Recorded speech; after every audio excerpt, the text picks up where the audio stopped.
Friends, if you're looking for real old school laughs, you're in for a treat because we've got them right here. Flip City Magazine. Remember Mad Magazine? Then it went woke? Well, don't worry. Flip City has no chance of going woke. That's right. 4 times a year, you'll get an actual printed magazine full of jokes, stories, comics, and more, all about today's pop culture, entertainment, and woke politics. Flip City takes terrible entertainment trends we love to hate with hilarious parodies of Lord of the Rings, Stranger Things, The Walking Dead, Star Trek, Hunters, and more. Trust me when I say there is nothing else like Flip City on the market. So subscribe today. It will be delivered in print, or you can even get it digitally if you're one of those wacky Zoomers. Either way, follow our link and sign up today, and if you put in midnight, you get an extra 10% off. Check out Flip City Magazine today.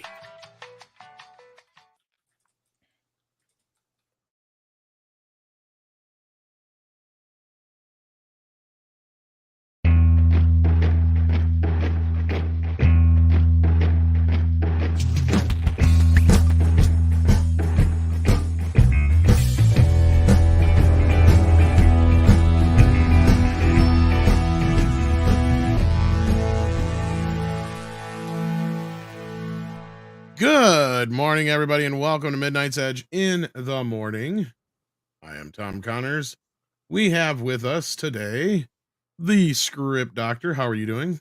I plead the fifth. You can't keep doing that to me. Just tell me where the donuts are. Oh, they're in the lobby.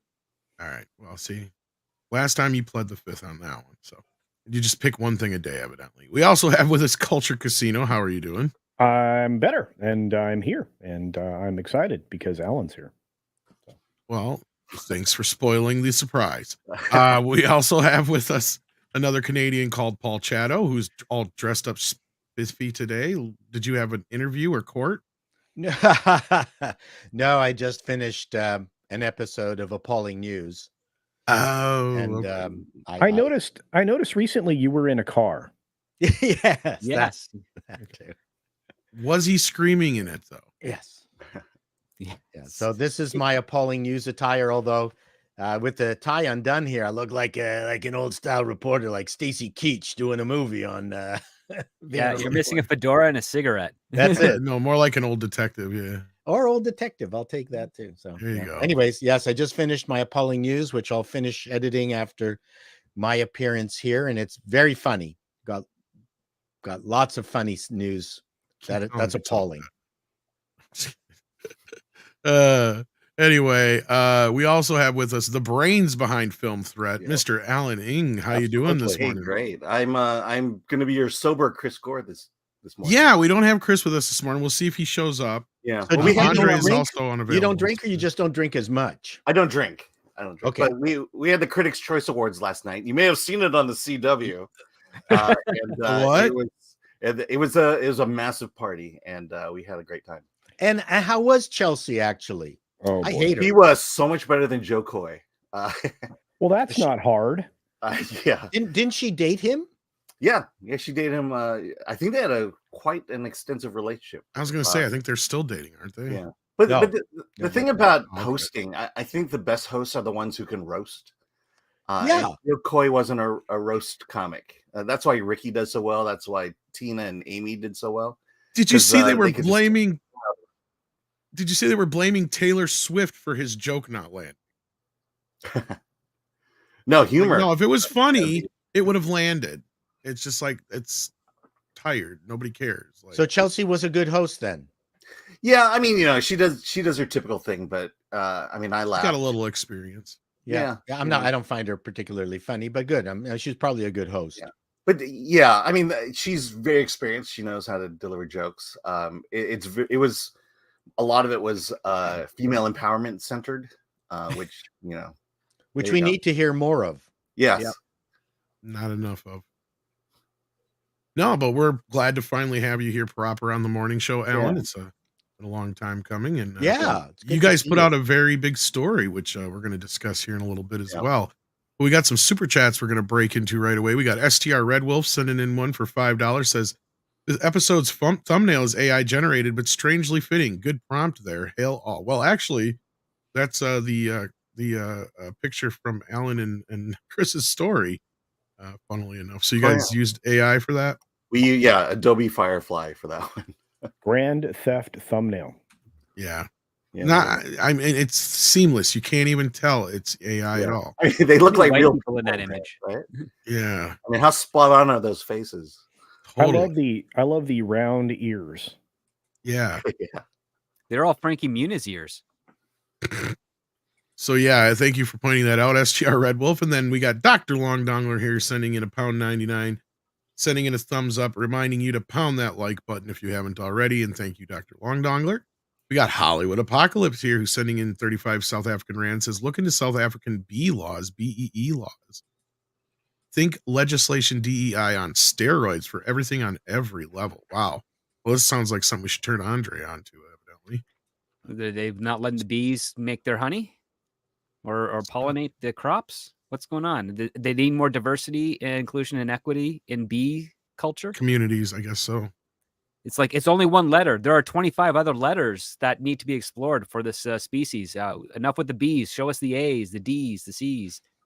You were good there till that last part, though. We'll cut that last part. But yeah, no, I'll have to look into this. Thank you so much. And we got Mr. Tickle Trunk here who says, hey. Alan. Hi. Hey.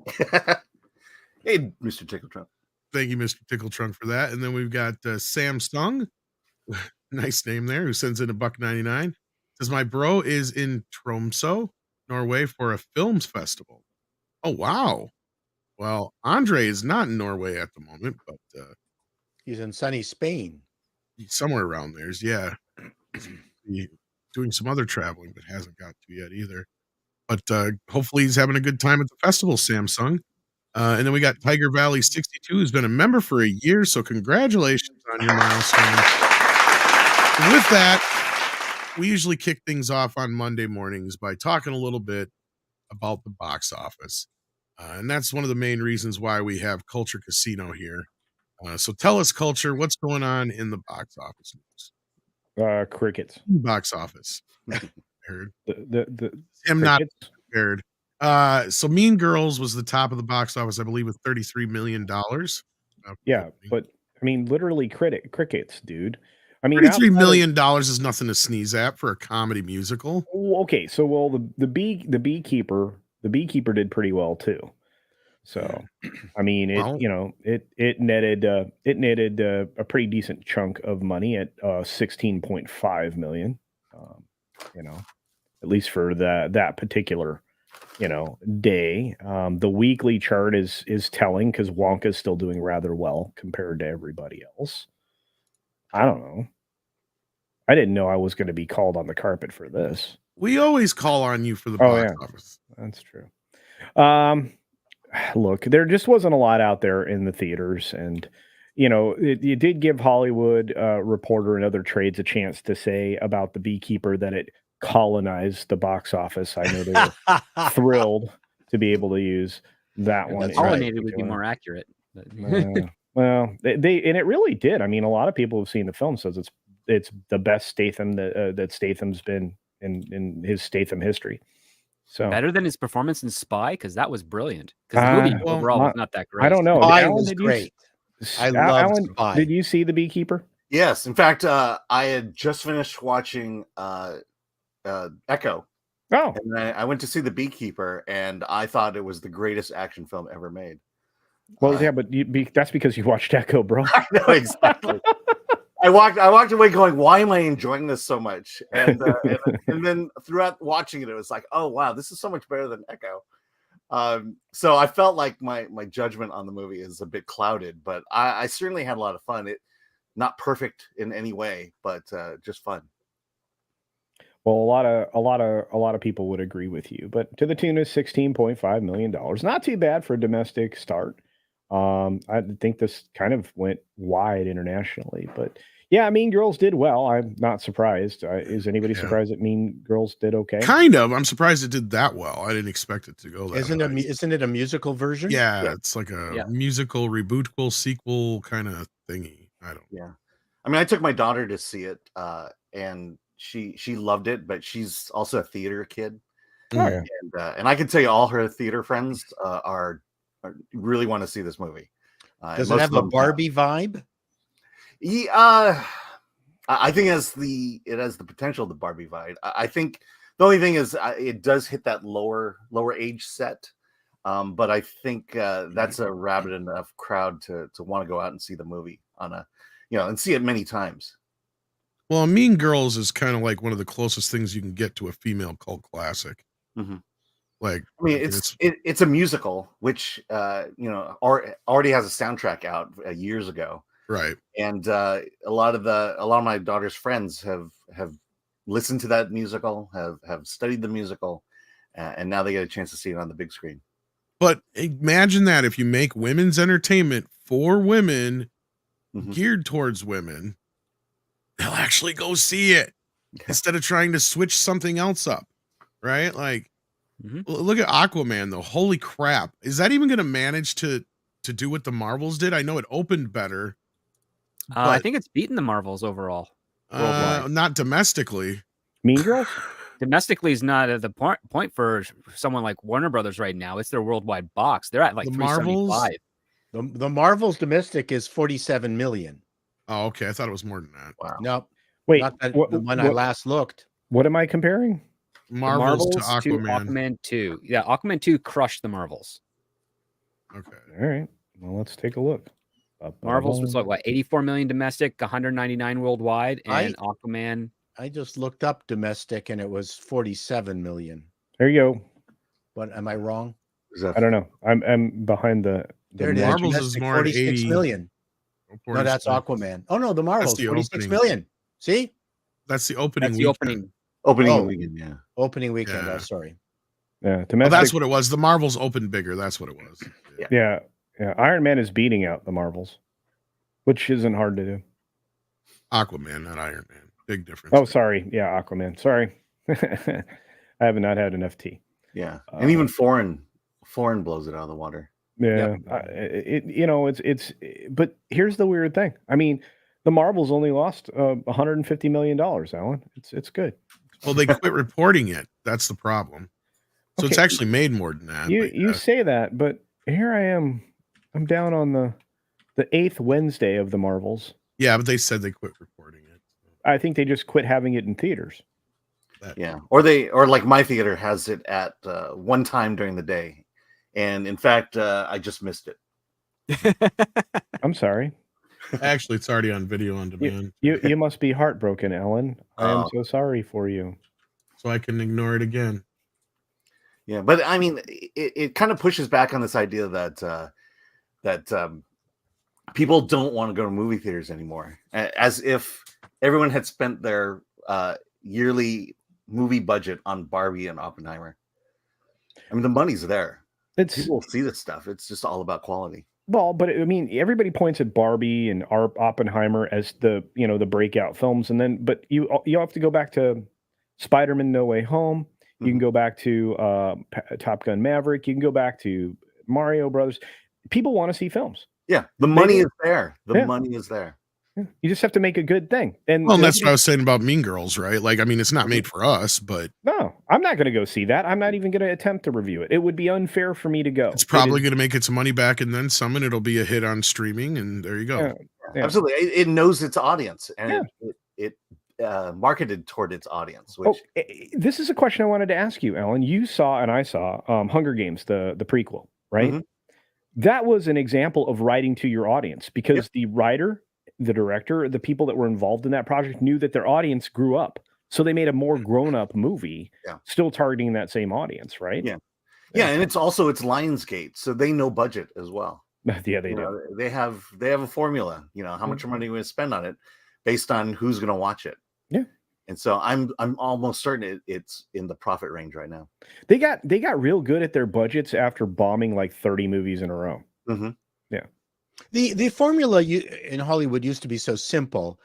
either the movie had an idea that was immediately intriguing, which that became the marketable aspect to it, or if it didn't have that, then they would throw a star in there. Yeah. So that was the formula. Yeah, I mean Eisner was known for that. I mean when he first took over Disney and created Touchstone, he literally had executive board meetings where they would come up with movie plots, and Beverly Hills Cop came out of that one. Mm-hmm. Yeah, I mean it's a very Brandon Tartikoff thing to do, where he came up with an idea like Knight Rider, computer and car that talks to Guy. A car with gadgets too. That's the other car part. with gadgets. There you go. The guy from Saint Elsewhere will voice the car. I mean, that's the golden age of coming up with crap. I mean, it's so much fun. Your wife is a witch. Of course, that wasn't a studio thing. That was Bernie Salins, I believe. Anyway. I loved Bewitched. Me too. I think it's one of the best. In fact, the film wasn't completely dismissible. It was bad. It was horrible. I didn't like the film. It was bad, but it wasn't completely dismissible. Sometimes, you know what? I think I figured it out.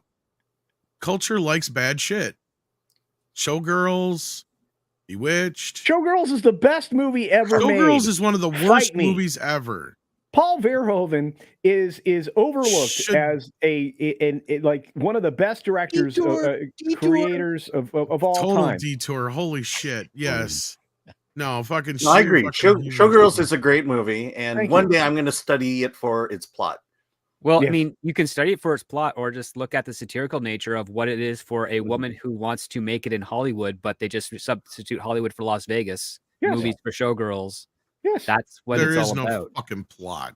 There's a plot. The whole plot is, oh shit, I probably shouldn't have done this. Damn. Hey, I was intrigued by in fact, I now have a whole new appreciation for the film thanks to Andre, because he sent me the open mat. The pussy cut. Yes, we get it. No, that's not what I said.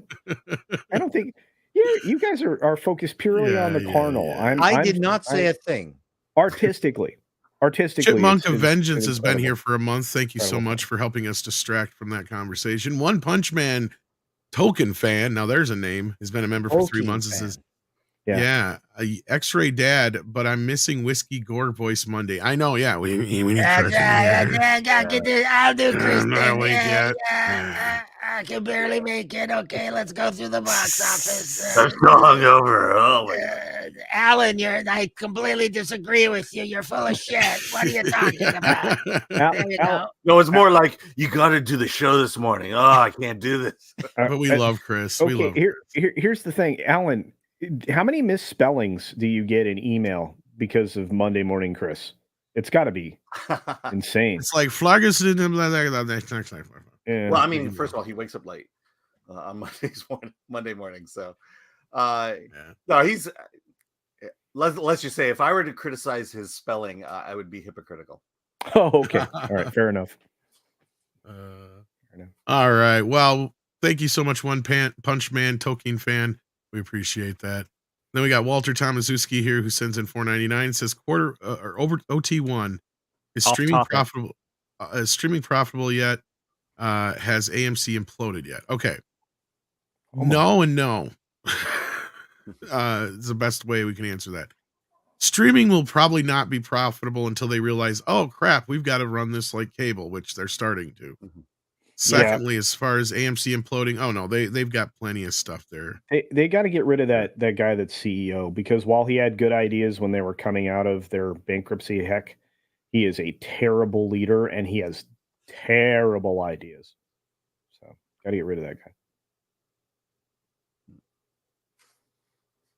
You mean the CEO? Yeah, that's what I said. CEO of what now? AMC. Oh, AMC. Okay. Yeah, wow. I will say Netflix is probably going down the right direction. Yes. Well, they're getting into live broadcasts because they're desperate. Oh, they haven't curtailed their spending yet. That's the problem. That's what's going to kill them. Hey, let me speak to that real quickly because we just saw what streaming can do with live sports. Peacock set a record for streaming with 23 million average viewers for a football game. That's right. Wow. Yeah. And how's Apple's baseball stats? Anyone knows? The And live nobody, baseball, nobody, MLB? no, Apple has nobody. baseball. Yes. I know. Literally, that's the first time I heard that. They've had it for a while, Alan. Well, there you go. What Apple does what now? Yeah, I mean, I will say the only reason I have Peacock is wrestling. Yeah, I mean, like I was spending $10 a month getting WWE, and it was the transition to Peacock was very easy and cheaper. So you like guys on steroids? Oh yeah, rolling they're around the on best the kind of floor. guy. Hey, just like Sweaty. everybody's watching Reacher right now. Come on. In very flamboyant costumes.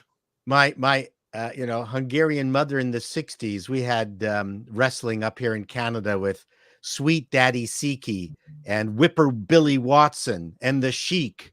And and they're just all fat men rolling around in the ring. But my mom loved it, and she'd be screaming at the television in Hungarian. It says, "The Sheik, he's got the hidden device. Watch out! He's going to pull it out. Watch."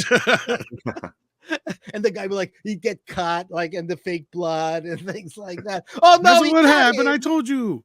That's right. The chair. Get away from the chair. The folding chair. Don't get hit.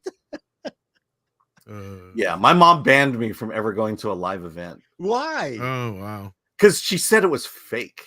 I mean, but it's theater. The people love it. I hate to break it to you, Alan. It is scripted. Lies, it is scripted. Lies. Mr. Tickle Trunk. The guys aren't athletic, and it's not like they don't get hurt. No. Oh, absolutely. No, they die. I mean, actually, I was going to say that there's probably a worse ratio as far as concussions and brain damage and other injuries and early death due to various reasons than even like NFL, I'd imagine, like the percentage wise. So yeah, in that respect, that's why I tend to say scripted. I generally don't say, oh, it's not real. Like that's what a lot of people say. So it's like, no. Those stunts are very fucking real. But as far as like the actual theatricality of it, no, that's all scripted, of course, right? Yeah. Like, I mean, after the Chris Benoit incident, they had to institute serious CTE protocols. And so right now, if you suffer a concussion in the ring, they're going to stop the match and they're going to take you out for at least 2 to 3 weeks. Wow. Yeah. And then bring you back in a cape with babes on each arm. Exactly. Oh yeah. Well, maybe even a fake cast that you can rip off and then kick a guy with. Yeah. Mr. Tickle Trunk here has a Rumble rant. So we're on Rumble as well. We're coming Rumble flavor now, kids. Says, I almost can't believe that Alan Ng finally made it on the show. I know, right?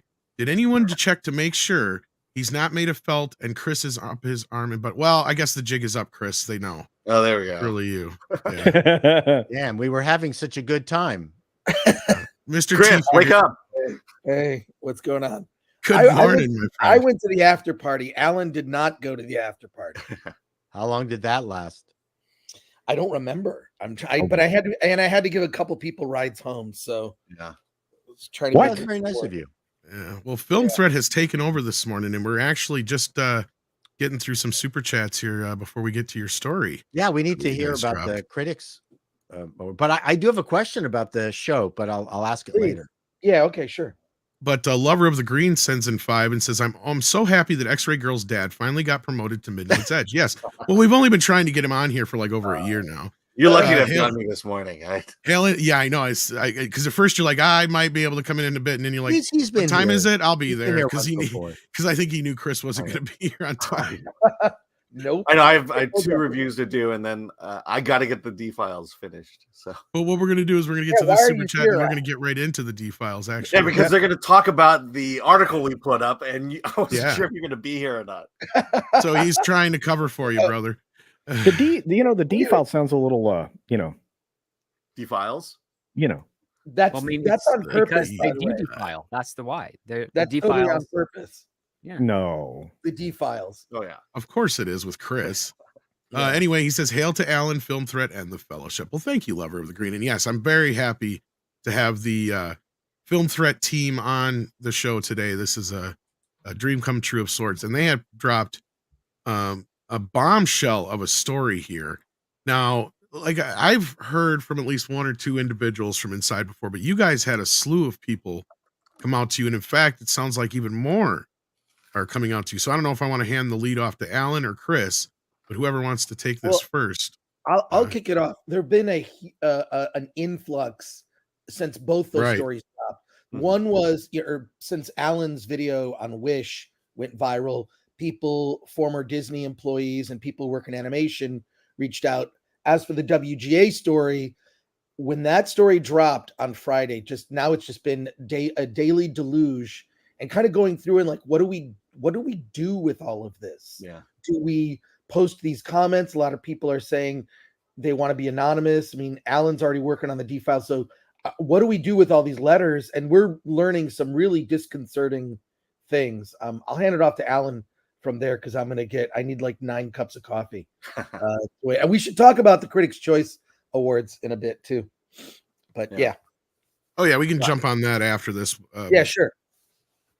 Yeah, I mean, I'll say the things we've been getting have been, it's just further clarifies what's going on and just kind of illuminates what's happening there. I think one person wrote in anonymously, so we don't even know who it is. But one of the things that I took away from that was I didn't realize that the WGA diversity program was funded by the WGA. So basically, the WGA is paying a diverse person's salary for being on a TV show. Really? And what they say is basically when the money runs out, that person never gets rehired. And I'll also say that the other thing that stuck out to me in the letter that we posted was, for a writer to write for 2 years and then demand to be a showrunner, tells me they're not a writer. They're not doing it for the love of the art. They're not seeking any real skill or any way of becoming a better writer. They're more interested in the power, to be able to stand up on top of the boardroom chair there and dictate orders. Well, that's like starting to work at McDonald's on the cash register and then expecting after a year to be running the place. Yeah, absolutely. Yeah, like I've been writing 17 years. I'm still terrified if I ever got a showrunner thing because I don't know if I could handle that level of responsibility. Yeah, but I mean, I would imagine. I mean, as much as showrunners do write, they're the ones making all the big decisions outside of the network itself. And again, the battle here is for power. It's not for art. So you had quite a number of people reach out to you. Were they all mainly from, I don't know if you can even say this, but were they mainly from people who had worked at like Disney, or is it from all over the industry? It's from all over. It's from all over. The Disney one, the next D-Files will be what happened after Lasseter left, and we look at Raya and the Last Dragon. And now, did you get any more info on the Lasseter situation? Because I mean, we have stories as to what happened behind the scenes, but haven't gotten any real confirmation on that. Well, here's the thing about the first part. I went in thinking that I was going to exonerate the man, and I quickly realized or found out that he had his demons, and we talked about it. He liked to drink. He as affectionate as he was, when you put alcohol in him, he gets a little too affectionate sometimes. And people were telling me that when they would be hired by Disney or Pixar, it was like, don't bring your girlfriends to office parties. But the thing is that he never did anything that that A, was prosecutable, or B, couldn't have been handled in a traditional way prior to 2018, which was you need to get your act together. Still sounds like it was a bigger deal made out of it than it really was. It was. Well, the clear intent was to get him out of there. Exactly. I think we share that the executive at the executive level, he was a funnel, a bottleneck for getting things done for production, and at the rank and file end, he was brutal when it came to criticism, when it came to being creative or the way you tell your story. You know, it's one of those. He demanded perfection, and he would go stone cold emotionless when he told you how much your work fell short or well, and that I'm not surprised about, because we've heard stories about that when he was still employed. Yeah. But at least then the work spoke for itself. Absolutely. Now I think you have the opposite problem. Is sure that they may not have Lasseter there, but they don't have any talent anymore. All the quality has gone out the window. Yeah, and I think from this letter you see that showrunners were afraid to challenge any of the diverse hires whenever they fell short themselves. In fear of getting a call to HR. So can you expand upon that a little bit more? Like, obviously we know why, but I mean, is there any specific stories or instances? I don't. This is what we're being told. I don't have specific stories, but okay. But there is, I think ultimately what will show in the D file is that there's a cancer running through Disney, and in fact throughout the industry, and it's the rank and file. It's not the executives. It's the hires, and it's not that they're hiring people of talent. They're hiring people who will band together and basically. But aren't the executives the ones hiring these people though? Yes and no. I think the executives seem to be hiring the people, the managers, so to speak, and the managers then hire the work soldiers. There's also the social atmosphere that a lot of executives have been fooled into thinking this is the direction to go. Mm-hmm. And if you'll notice with some of the turnover at some of the other studio heads, a lot of the newer people that have come in are starting to clean house of that. And the only head of a studio that's been there since the dawn of this, Mr. Iger, is the one that's doubling down. Mm-hmm. And that should tell you exactly how the industry is actually functioning. The people, because again, studio executives don't like to admit they made a mistake. And even if they're wrong, they will double down until they are either fired or replaced in some capacity.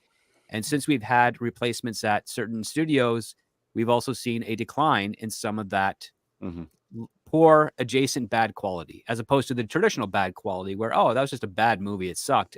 And now we have, this is a bad movie, it sucked, and it was preaching this ideology. Yeah. Well, I think there's also a great deal of fear going on at the executive level. And I think John Lasseter's firing was the warning shot. It's like, we could take him down. We can certainly take you down. And I think that's why they capitulate so much to the That's a good point.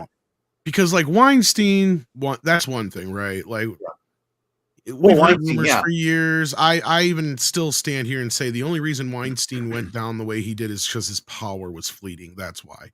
Because at that point, he was not with Disney anymore. He didn't have their backing anymore. He was struggling trying to get anything done in Hollywood. They struck at him while he was the weakest. Well, Lasseter, on the other hand, let's say he was protected. Yeah, and then on Lasseter, on the other hand, though, he was at the height of his career, right? Like he was the bottlenecking part is the thing that I kept hearing about, and that's where, it was more so I found it nefarious. It's like, sure, maybe he drank too much, maybe he got a little huggy, but as long as he ain't grabbing ass or trying to, say, well, if you want this job, you're going to have to do this for me kind of thing, like Weinstein was.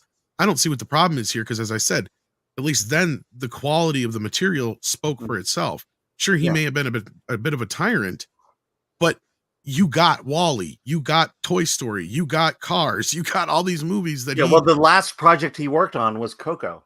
And right. It's considered one of the best Pixar films. Well, and they already stretched him thin. And my argument before was because after they finally, Bob Iger got Pixar into the Disney fold, what he did is put Lasseter also in charge of Disney Animation. So to me, in my opinion, that stretched him too thin. And then we got to a point where you couldn't differentiate between Disney Animation or Pixar, right? Well, like there's a lot of people who say that, like they can't even tell Wreck-It Ralph is a Disney movie. It's not a Pixar movie. Yeah, I mean, his reach went beyond animation. I mean, he was the chief creative officer of the Walt Disney Company. Yeah. That went into Imagineering. That went into theme parks and merchandising. So he was, and again, that's what created the bottleneck. He had his hand in too many pots, and you have to admit it. The guy was brilliant, and maybe you needed that bottleneck compared to what we're getting from Disney today. So, Chris, are you back with us? Oh yeah, no, I'm here. So You So got the intravenous coffee set up. Yes, no, I got coffee coffee. drip. so you were building this drip, up yeah. over the past week or so, a little bit longer than that maybe. So here it is. The first part is dropped now. How do you feel the response has been to this write-up? Well, it's been first of all, I don't think for any of us a surprise. This is not a surprise. Right. But I mean, as far as like the industry as a whole or any other kind of outside feedback you've gotten at all? We haven't received any pushback. Like I expect there to be some hit pieces on Film Threat that'll probably make me a focus at some point in the future. Yeah, Vox is coming after you. Well, one of those, I mean, who knows? I mean, I've been mostly ignored, but what will happen is Film Threat will write a story, and then it's the same thing with YouTube. Like, you know, YouTubers talking about the decline of Marvel in 2018. Now it's okay to talk about that in the trades 6 years later, right? Like, it's, and I feel that's the same way with Film Threat. We were writing stories about casting. We had a column called Tales from the Casting Couch in 1993 that ran for several years, and every issue was just a story of an actor's story, not just women, men as well. And the reason we started running those stories is because actors were pissed off. They were losing out on parts because some of their colleagues were willing to, you know, capitulate and acquiesce to the whims of producers trading sexual favors for parts in movies. Okay. Right now, as I speak, there are Oscar winners who traded sexual favors to get parts. Okay. Funny that all that stuff happened. You see how chummy everyone was with Weinstein. Then when they turned on him, they fell very silent. In any case, so Film Threat back in 1993 was writing stories about Casting Couch. It was a regular column. SAG even responded at some point because somehow, I mean, I wasn't aligned with Gloria Allred, but she was involved in a case. And so it ended up making the local Fox News at the time in the 90s. I can find that clip somewhere. It's pretty interesting. But I mean, I looked like a goofball as a kid 25 years ago. But so we've all seen you on the other shows and stuff. Oh, it's all good. But like, you know, so 25 years later, finally Hollywood is, oh, I guess we'll talk about this. I don't think that has stopped. I think that that's just, they went after the big, I think that was a power grab.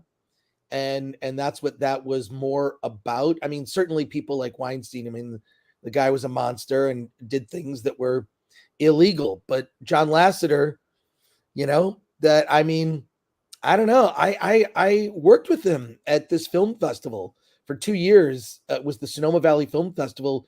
He was on the board. He's a big wine drinker, and you know, it's in wine country. He showed up to events. We did Q&As. I went to his house. We shot stuff. I mean, I just, all I saw was creative passion oozing from him, you know. Well, and he's kind of a hippy dippy guy, isn't he? In a way, like he's all like peace, love, and all that kind of stuff.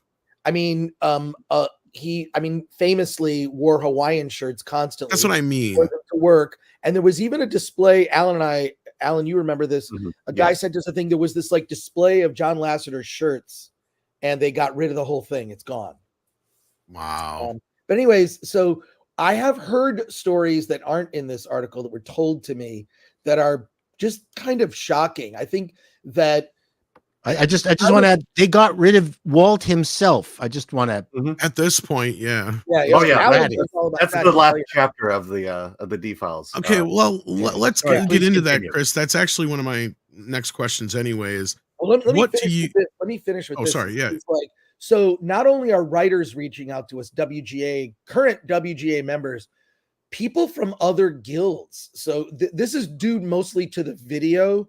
It's weird because we promote every story that Film Threat posts on a daily basis on social media, and it gets almost no engagement. We get engagement on YouTube. YouTube is, as you know, we know what YouTube is for. It's but it's also, I feel, a social media platform as much as it is a video and streaming platform. But we've been getting people from other guilds reaching out to us, like production designers, name a craft. Okay. This has infected everything. And what they do is they say, you need to fill out this demographic survey where you have to check all those boxes. And don't worry, it's voluntary. But what they do is they barrage you and say, hey, why haven't you filled out the demographic survey? And they'll repeat like, oh, it's voluntary, but then they keep nagging people in other guilds to fill it out. This is putting people on a list. To me, it's illiberal, it's undemocratic, and it's just another way to divide people. But the thing is out of fear, this is where the fear resides. No one wants to be labeled a racist because then you won't work. So how do you criticize someone that is up and coming in the field with very little experience, being gifted a job? Alan and I were talking about it just last night because it's every morning, it's a new slew of, email communications. But like effectively what the WGA has created is paid interns who've got so much power, because at the mere thought that you would criticize someone, they could just turn around and out of their own fear of wanting to protect their job can just make accusations that someone is a racist because they're leveling criticism. Criticism is what made John Lasseter's company Pixar so great, and his very pointed creative criticism and his dedication to making things better. That kind of dedication just doesn't exist. And it's just been very eye-opening, but everyone is in fear that they just won't work again, because honestly, this is like the entertainment industry currently is the Titanic, and the boats are jobs, and people are fleeing the Titanic, and you're looking at an industry that in 5 short years is now been halved, cut in half, right? Half the TV, because the streaming spigot created like a need for new people in the industry, but it also ended up with a lot of stuff that's very average or meh, right? It's just, well, that was okay, but not great or memorable. So maybe cutting the industry in half is really maybe in the long run going to be a good thing, because there'll be more careful consideration for hires and for types of shows that get greenlit. But what you've got is so much garbage now that's flooded, it's turned people off. I mean, it's like, look, if you went to a pizza place and every time you went there, the pizza was not very good, you'd stop ordering pizza from that place. That's Hollywood now. That's theaters. And it takes a lot to get people to go to theaters now. Whereas a Blockbuster, I bored Alan. He just left. Yeah. Oh, God. Right? Alan, come on, man. But I do think it's hurt the industry, not just from you're looking at like Marvel could release something that was not great, like Captain Marvel, and it would make $1 billion. And now they can't release. I mean, everything is suspect because it's too much, and the quality has dropped dramatically. I don't know. I mean, Alan and I still have to talk and figure out like, what are we going to do with all these letters that we're being barraged with? Do we do like a highlight of letters where the anonymous people will allow us to publish what they've sent us, or a publishable version? But my message to them, it's the last thing I'll say here, Tom. Sorry, I'm on a rant here. No, you're fine, bro. But at some point, people need to speak out on the record. At some point, there needs to be maybe a letter where people all sign their names to it, or something. But it's now they've replaced racism with a different kind of racism that's hurting the industry. And it's almost worse in a lot of ways. I hate saying it because it's not true, worse. But because at least the other type of racism is at least built on ignorance. This is built on stupidity. Well, right. This is built on the idea that they're trying to do the right thing, and what it's really doing is ostracizing people, or whatever word you want to put it there. Well, here's what I'll say. Anti-white racism is real. You can go on any social media platform and say anything cruel or horrible about white people. No one bats an eye. You say anything else about any other so-called protected group. I mean, look, if you want to go on a global scale, white people are a minority. I'm sorry. That's just data and facts, but you can't do that the other way. So I don't know. It's I feel like at some point, people that are not white, people like Alan need to speak up and say, look, for a lot of people, I mean, look, I don't know. I've never heard of someone who was non-white who has succeeded where someone was hoping for their non-success. That's just weird to me. I've never observed that in all my time in the industry ever. You know, it's always like, hey, welcome to the party. You have something creative to contribute. You're in the business. Denzel Washington has pushed back on it, and so has Morgan Freeman. Right.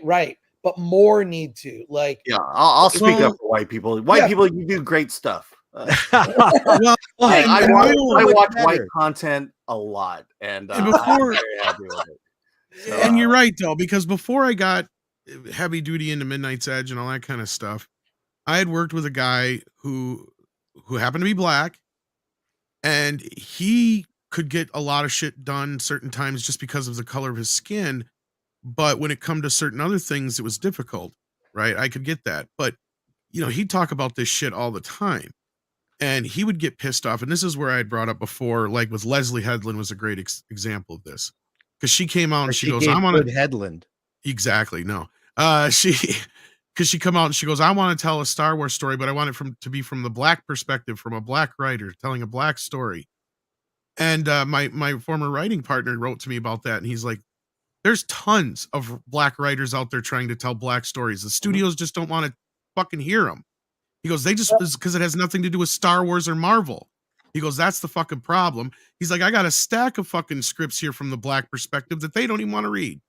Well, look, I have a friend that I went to college with who happens to be black, who made movies with white people in it because he felt it was such a burden that every time he would make a film with black characters, he just want to tell a story, but there seemed to be this almost like obligation to, it's got to be a black story, so there's got to be oppression, right? Which is what that movie is right now, but that black writer, American Fiction. Yeah, it's about that. That's exactly what that movie's about. So this friend of mine, who's a filmmaker, made movies with white people because he just wanted to tell a story. He didn't want to tell something. He didn't want to be obliged to like include like, well, if you have black characters, then somehow that's going to lead to, you know, you're burdened with actually telling a kind of story he didn't want to tell. So I think that's really interesting. But American Fiction is great. But just take a look at the Queen's Gambit, where they they switched the one character that gave Beth the $2,000. She was a girlfriend at the orphanage, and she was black, and but she was made out to look like Angela Davis from the not Weather Report, but the Black Panthers. And that's, she wasn't in the book. It was a white dude in the book, and so I mean, but there was such an obvious change, and someone had to do it, and she had to call the white people crackers. I mean, it was that's like going above and beyond and out of your way. Look, are we going to say that there's never been whitewashing in the history of cinema? Oh, of course. God, of course there has. But it's not to the extent of where we're seeing the other kind of washing going on the other direction. And that's kind of going to what my friend was kind of saying is they don't even, they're false virtue signaling, right? Like, sure, they made a few movies like 12 Years a Slave and a couple other things like that. That was his point. You know, he had stories from the black perspective, whether it was an inner city story or a story from, way back this or that or whatever. They don't want to hear those things if it doesn't have a superhero attached to it or it's not a remake of something. Well, Paul, if he walked in and said, I'm going to do The Fly, but it's from the black perspective, then they'd be all ears. Yeah, the writer and director of American Fiction, Cord Jefferson, he stated it this way. The black experience ranges from slavery to the present United States. And there are an infinite number of stories in between. And he wanted to tell one of those stories that took place in between. But as American Fiction points out, we only care about the slave story or the civil rights story, and maybe the president's story, and nothing that connects the black community with the American community. Exactly. Those stories are forbidden. That's exactly my point, Alan, is like, yeah, that's what he was saying, is they don't want anything that's just a normal story about the black experience in America outside of those few things like slavery and crap like that. Otherwise, unless you're coming in and remaking a movie, like if he said, "Oh, I want to do The Great Outdoors, but I want to do it with Kevin Hart and some other black actor here," they'd be all ears, because it's a remake of something that people know. But it's not. I will say we are at a point where there are more neutral black characters, let's call it, than Mexican or Spanish. Spanish really are segregated to drug dealers or pool cleaners.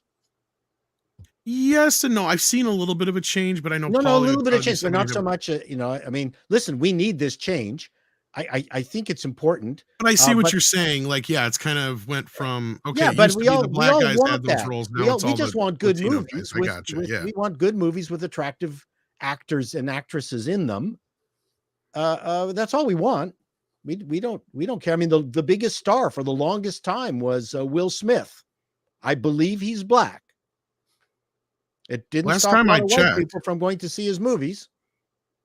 No, and he was the biggest movie star of the 90s. And I point that out all the time, and people forget that. Just like in the 80s, if you take away the fact that Harrison Ford was in two separate trilogies with Indiana Jones and Star Wars, Eddie Murphy was the highest grossing actor of the 80s. Not only that, Bill Cosby was the highest paid actor on television in the 80s. And so like Michael Jackson was the hugest star in the 80s as far as pop music. So like, again, this doesn't compute and doesn't make sense. Sure. And I watch movies all the time. Mighty Ducks was diverse as hell for 1992 or whatever year it came out. Like, what the fuck, kids? Like, we've been here. We've done this. Disney has already been diverse back then, right? That's the other thing that I don't understand with this nonsensical bullshit where they're trying to come off with this, oh, we've got to diversify everything. Oh, that was technically true maybe 40 years ago, but we already did this.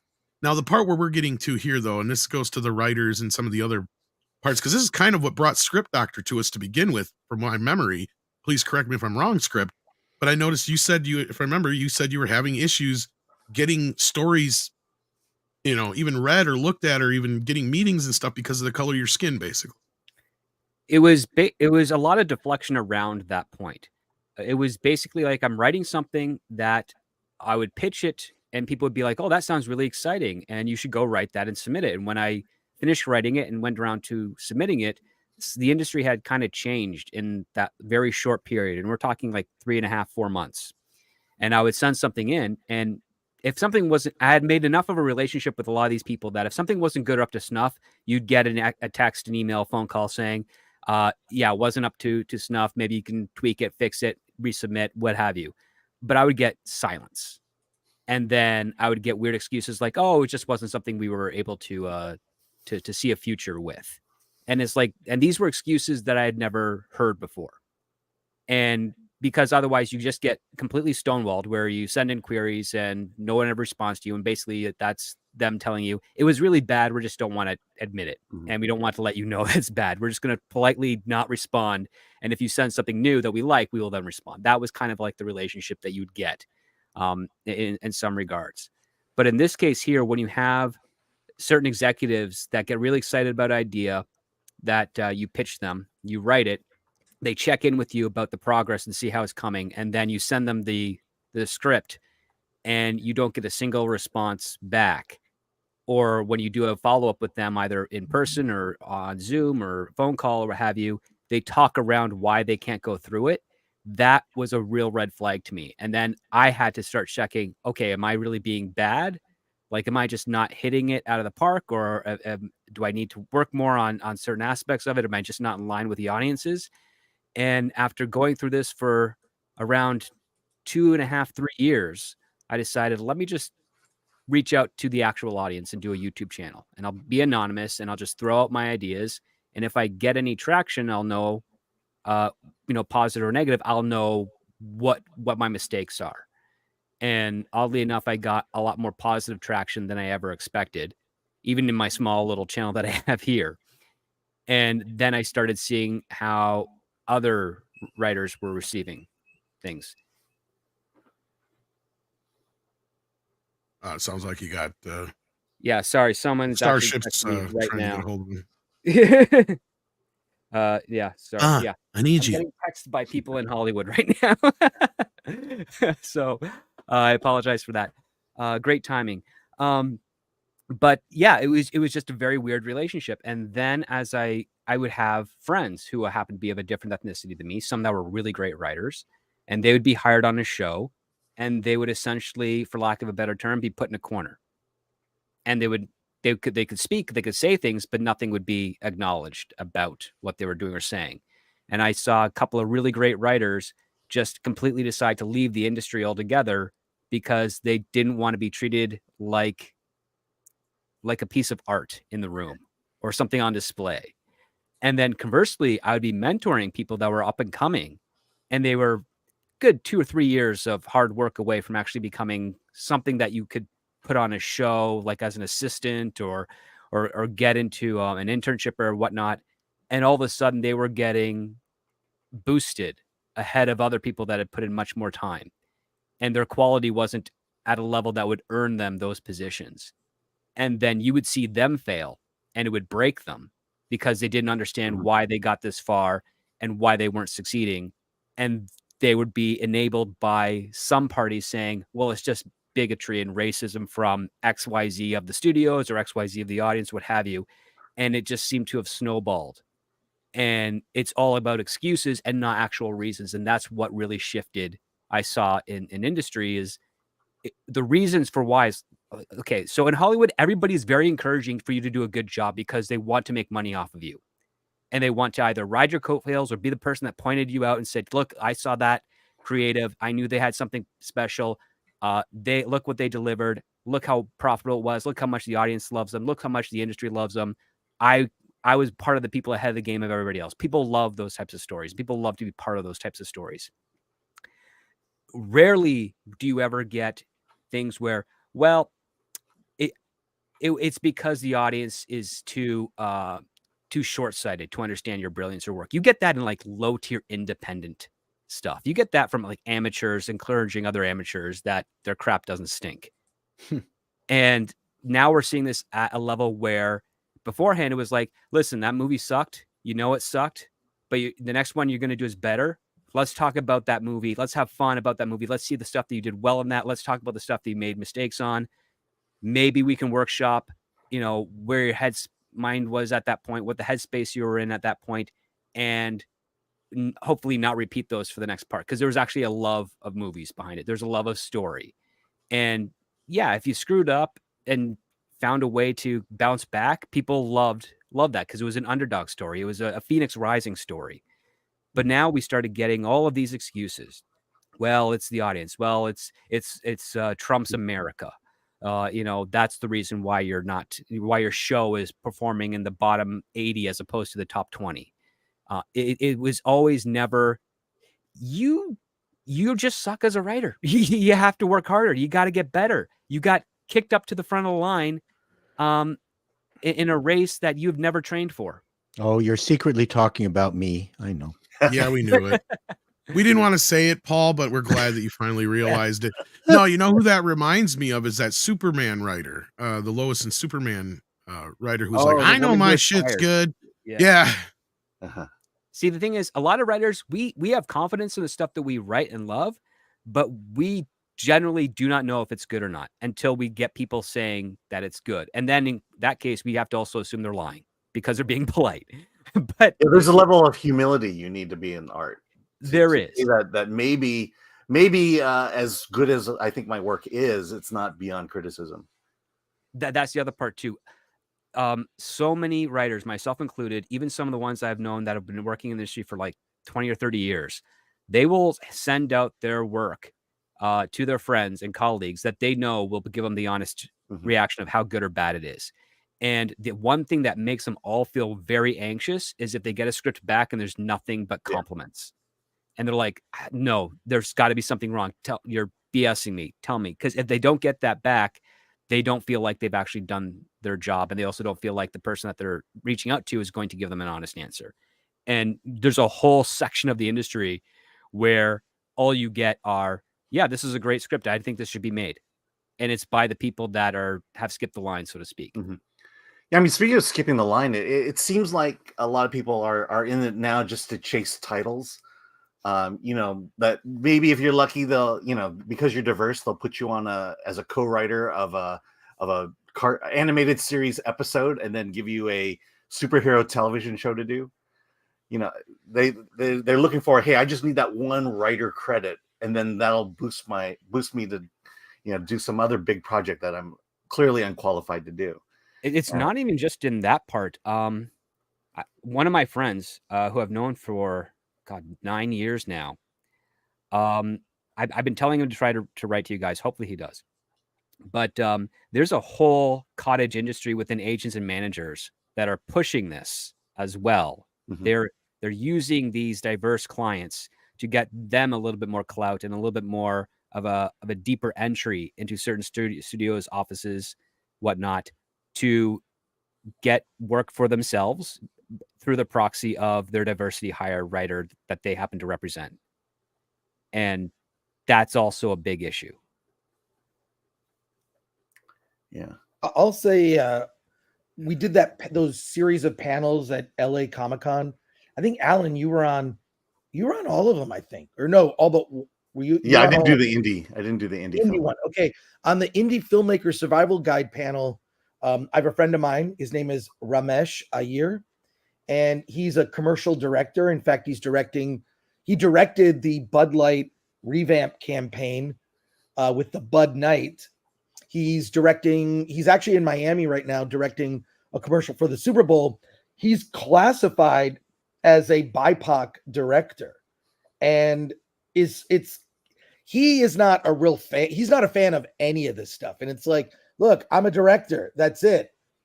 But a lot of the people doing the hiring basically want a virtue signal via the hiring.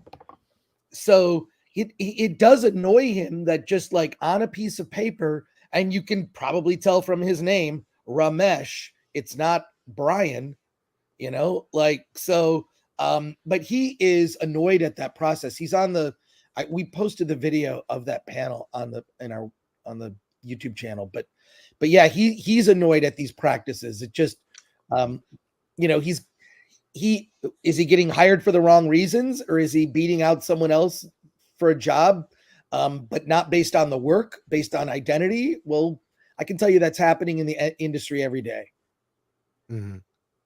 So, yeah, I mean, the whole point of affirmative action was to give people of color, diverse people, whatever, who are talented, a shot. And now it's become more than that. Well, and here's the sad part is the weirdest thing that about this whole movement to me is what I could not understand, especially considering it technically kind of started, you know, in like sports and in entertainment industry, the two places where diversity has always been way ahead of the game, right? Like sports was one of the first places to open up the borders to more than just white people, right? Like in entertainment, that's not always at their will. Yeah, but it still happened, right? Point being, it happened way back in the 60s, in the 50s, and stuff like that. That's my fucking point. Here we are, damn near 70 years past that, Paul, and these fuckers are trying to act like, oh, black people don't have the opportunities. No, fuck you. Bullshit. If they're good, they have the opportunities. They're there. We buy their albums. We won't stop buying. Well, again, music time I can remember anything remotely close to this was when MTV refused to show black people's videos until they started showing Michael Jackson videos and Prince videos. That's the closest thing I can think of in the last 40, 50 years where in the entertainment or sports industry, where anybody who wasn't white didn't have just as much opportunity as anybody else. Yeah, Tom, when I think of my favorite Asian football players, well, that's not my fault. You guys suck at football. Now, baseball. Let's talk about Asian baseball a little bit, though. Yeah, we got 5. That's a little different story. You know, well, as a country, I mean, you guys were importing our guys for the longest time there. That was the whole thing. Well, I mean, baseball is a good example because for whatever reason, black athletes have eschewed baseball, and it's Puerto Rican and Dominican. I mean, that's a interesting experiment. Just where interests go. The main thing, even in business, is how big is the funnel. So my example is that if I want a good programmer, and I'm going to use Asians as an example. Sorry, Alan. and there's 10,000 people who happen to be Asians who are really good at programming, and then there's like three black guys in the entire pool of versus 10,000. As a business person, I'm going to have a better chance of getting a programmer that's qualified and will do what I want amongst that 10,000, not trying to give an opportunity to the 5 that's there. So the key is always about the funnel. People are complaining about the final result as opposed to increasing the size of the funnel. And Hollywood, even back in my time there, had a very simple, great rule. And this, I think, applies to everybody. They really hated the Michael J. Fox story where, he went there, he, slept on the floor, and with his last quarter, he got a job in the, he went to the phone booth with his last quarter, got the job on Family Ties. They actually hate that story. Hollywood wants you to be successful in your own community, then come. They don't have the patience for the people who want to, have that magical story in Hollywood. Most people don't understand that. Get your success, and that's open to anybody. Black, white, yellow, it doesn't matter. Female. As opposed to Eddie Murphy, who was almost a success overnight. Well, that's rare. And like I said, Hollywood doesn't again, like that story as a corporate entity. They don't like that story. Because people forget how young he was when he got started. He was actually younger than Michael J. Fox. That was my point. He was like 18 years old when he got on SNL. But like I said, they want you to succeed out in Wisconsin, Toledo. Right. They want you to get your act together there, then come. And that's open to anybody. So if you're good, you're good. Well, I hate to break it to you, there is no real industry here in Wisconsin, but I see your that point. As an example. I know. You speak to supply. I mean, when I was growing up in the 80s, going to college, the idea of becoming an actor or a writer was forbidden in my family. We had come to this country. You're not going to become an actor. You're going to become an engineer, a businessman, doctor. Oh, me too. Hungarian Jewish parents. I could be a comedian. What the fuck? Yeah. Like, really? But I'll tell you, I had to become an architect. I had to actually enroll into architecture just to satisfy my parents. Yeah, I spoke to the casting director of MASH at the time, and that show had a lot of Asians in it. And that show went on a very long time. And near the end of its run, they were literally running out of Asian actors that they could bring in. And so they brought in Latinx actors to kind of play Asian at that point. Because we as a culture did not see Hollywood, did not see the arts, did not see acting as, as the viable career. That's different now, very different today. But back then, to find, that's why you only see certain Asian actors at the forefront of anything, Aquafina or Randall Park, Ken Jeong, those Michelle Yeoh is in everything. Asians for every project. I swear there's a stipulation in Hollywood where every other movie has to have Michelle Yeoh in it now. It's just a given. But no, at the end of the day, I don't see where entertainment and sports have ever had a problem where if you're good at something, they will pay you money to do it. But there has to be an audience for your services too. Well, and that's why the WNBA sucks. Yeah. And if 70% of the audience is white, then unless you find a charismatic individual that crosses all barriers, you're just going to have a tougher time.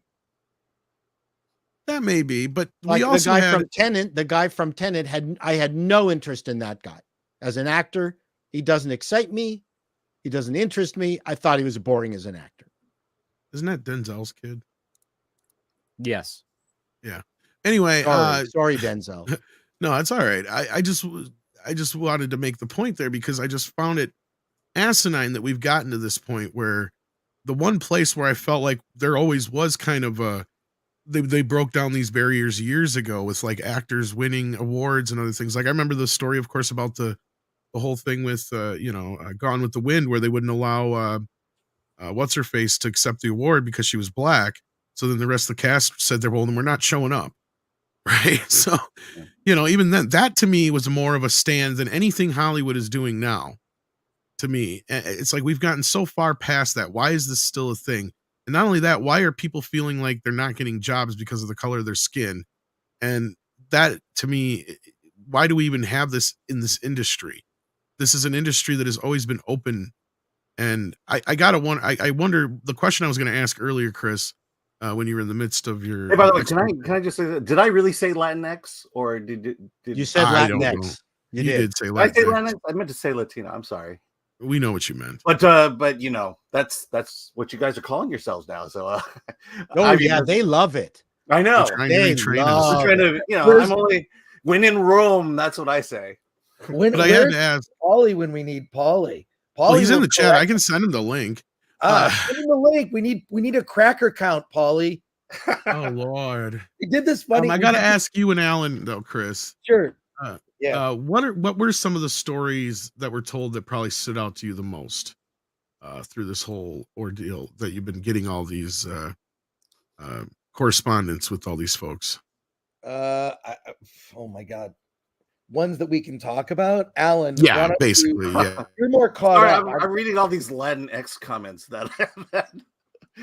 Yeah, they're roasting you in the chat. I know. It's like I was trying to move on. I thought I said Latino. Now you're Alan X, just so you know.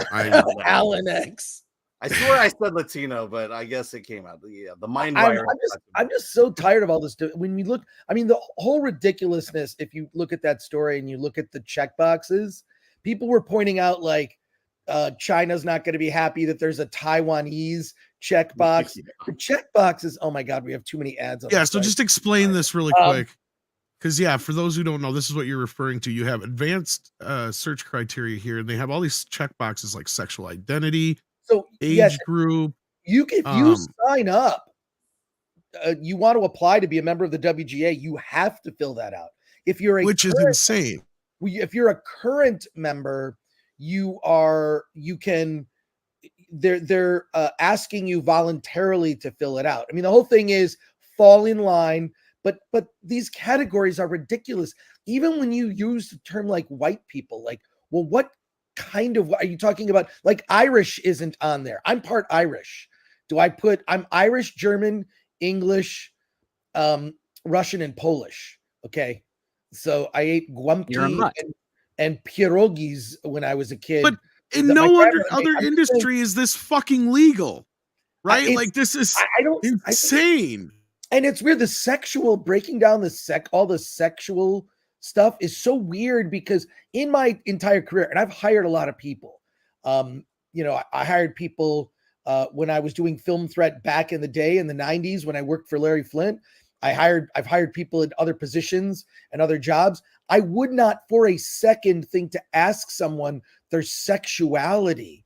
These are dumb ideas that have been allowed to they come from academia and now they're being allowed to leak into the workplace, and it's made the workplace freaking miserable. We did a story on Jodie Foster, who was interviewed in Variety saying she's done with Gen Z. They're terrible workers. This isn't good. And she's a lesbian. But the thing is this, she doesn't make her entire life about being a lesbian. I know. I was making a half-ass joke, but she rarely talks about it. And I had a crush on her when I was a kid, but I've always loved her work because she doesn't pick easy parts. She's not the girl. I think she's brilliant. So, and I've seen some interviews with her about the new season of True Detective, and it looks like it's going to be great. Because she gives a shit. She's a real craftsperson. And let's not forget she hires Mel Gibson. I mean, we hired Mel Gibson. She's basically, that's why people don't like her. Yeah. Without coming out and saying it, she's super based. She never talks about politics. Jodie Foster is based, but wouldn't say it. She never used that term. She's an old school lesbian. But look up. We did a video on our channel. Is the Gen Z? They're terrible workers. This is first of all the result of bad parenting, and secondly, academia not preparing the workforce to actually be able. This is across the board. Yeah, it's across the board. It's awful. Look, Alan and I have had plenty of. I can tell you experiences we've had just trying to hire kids. We used to do internships at Film Threat all the time. We'd find a fun task that was easy, you could do remotely. We'd train someone how to do it. I would have done that shit and thanked you for it for free back then if I could have. Here's the problem is you got kids now that won't do dishes or anything like that. That's the other problem, right? They think they should be able to just come in and run the place. That's the problem is also, and this speaks to narcissism and a lot of the, the sort of sense of entitlement that the new wave of writers have.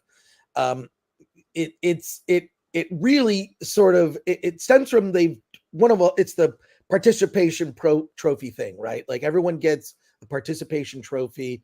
That's whatever. Thank you, Tokyo Steve. Appreciate that. It's that aspect. It's that sense of entitlement. It's that narcissism and not really having to work to get into a position. It's things are handed to them and they think that's how the world works. And they kind of just go on their own schedule. And if they don't feel like doing something, they don't do it. It's also, to me, a generation of children. I mean, how do you know when you're an adult, when you actually know? Like, I would say that there are people that are in their 40s and 50s that might be adults. You can't just say when you turn 18, you're an adult. It's when you are in control of your feelings. And if you're unable to control your feelings, you get morons trying to ban Gina Carano from a convention in Vancouver. I saw that thing that Drunk 3PO did on Saturday where he was talking about the news story and there was a video report and he did. It's going to be in my next appalling news. Yeah. Oh my God. I love that name. Appalling News. It's awesome. Now I don't want to break Did you see the guy in the parking lot who did the video looked a lot like you complaining about the vacuum? I don't know who that was. That was no resemblance whatsoever. I don't know what you're talking about. Complaining. But yeah, I really do think it's I don't know, like there's a complete lack of respect for authority. Even we had a guy, this happened at Film Threat. We don't have this problem too much because Alan and I are in charge and we pretty much shut shit down. And Alan and I are very like, our duties are like, Alan's in charge of this, I'm in charge of that. And then we talk amongst ourselves or between he and I about what we're doing and whatever. But God, we had a case once we hired a writer that like went right to me trying to like critique like everything about Film Threat, but he had just been hired as a writer. Do you remember that, Alan? Yeah. He seemed like a nice kid until it's like, why are you calling out your boss right now? And oh my God, honestly, I think he was doing it for his channel or whatever. And that's what kids are taught nowadays is you gotta make your move, you gotta make a brand, you gotta buck the system at some point. Well, you gotta doing a TikTok while they're streaming on YouTube and you gotta shut the F up and listen. I kind of feel like there's just a complete lack of respect for authority or even people like or what it takes to be. I mean, look, Alan didn't just suddenly, he just sort of walked into this position.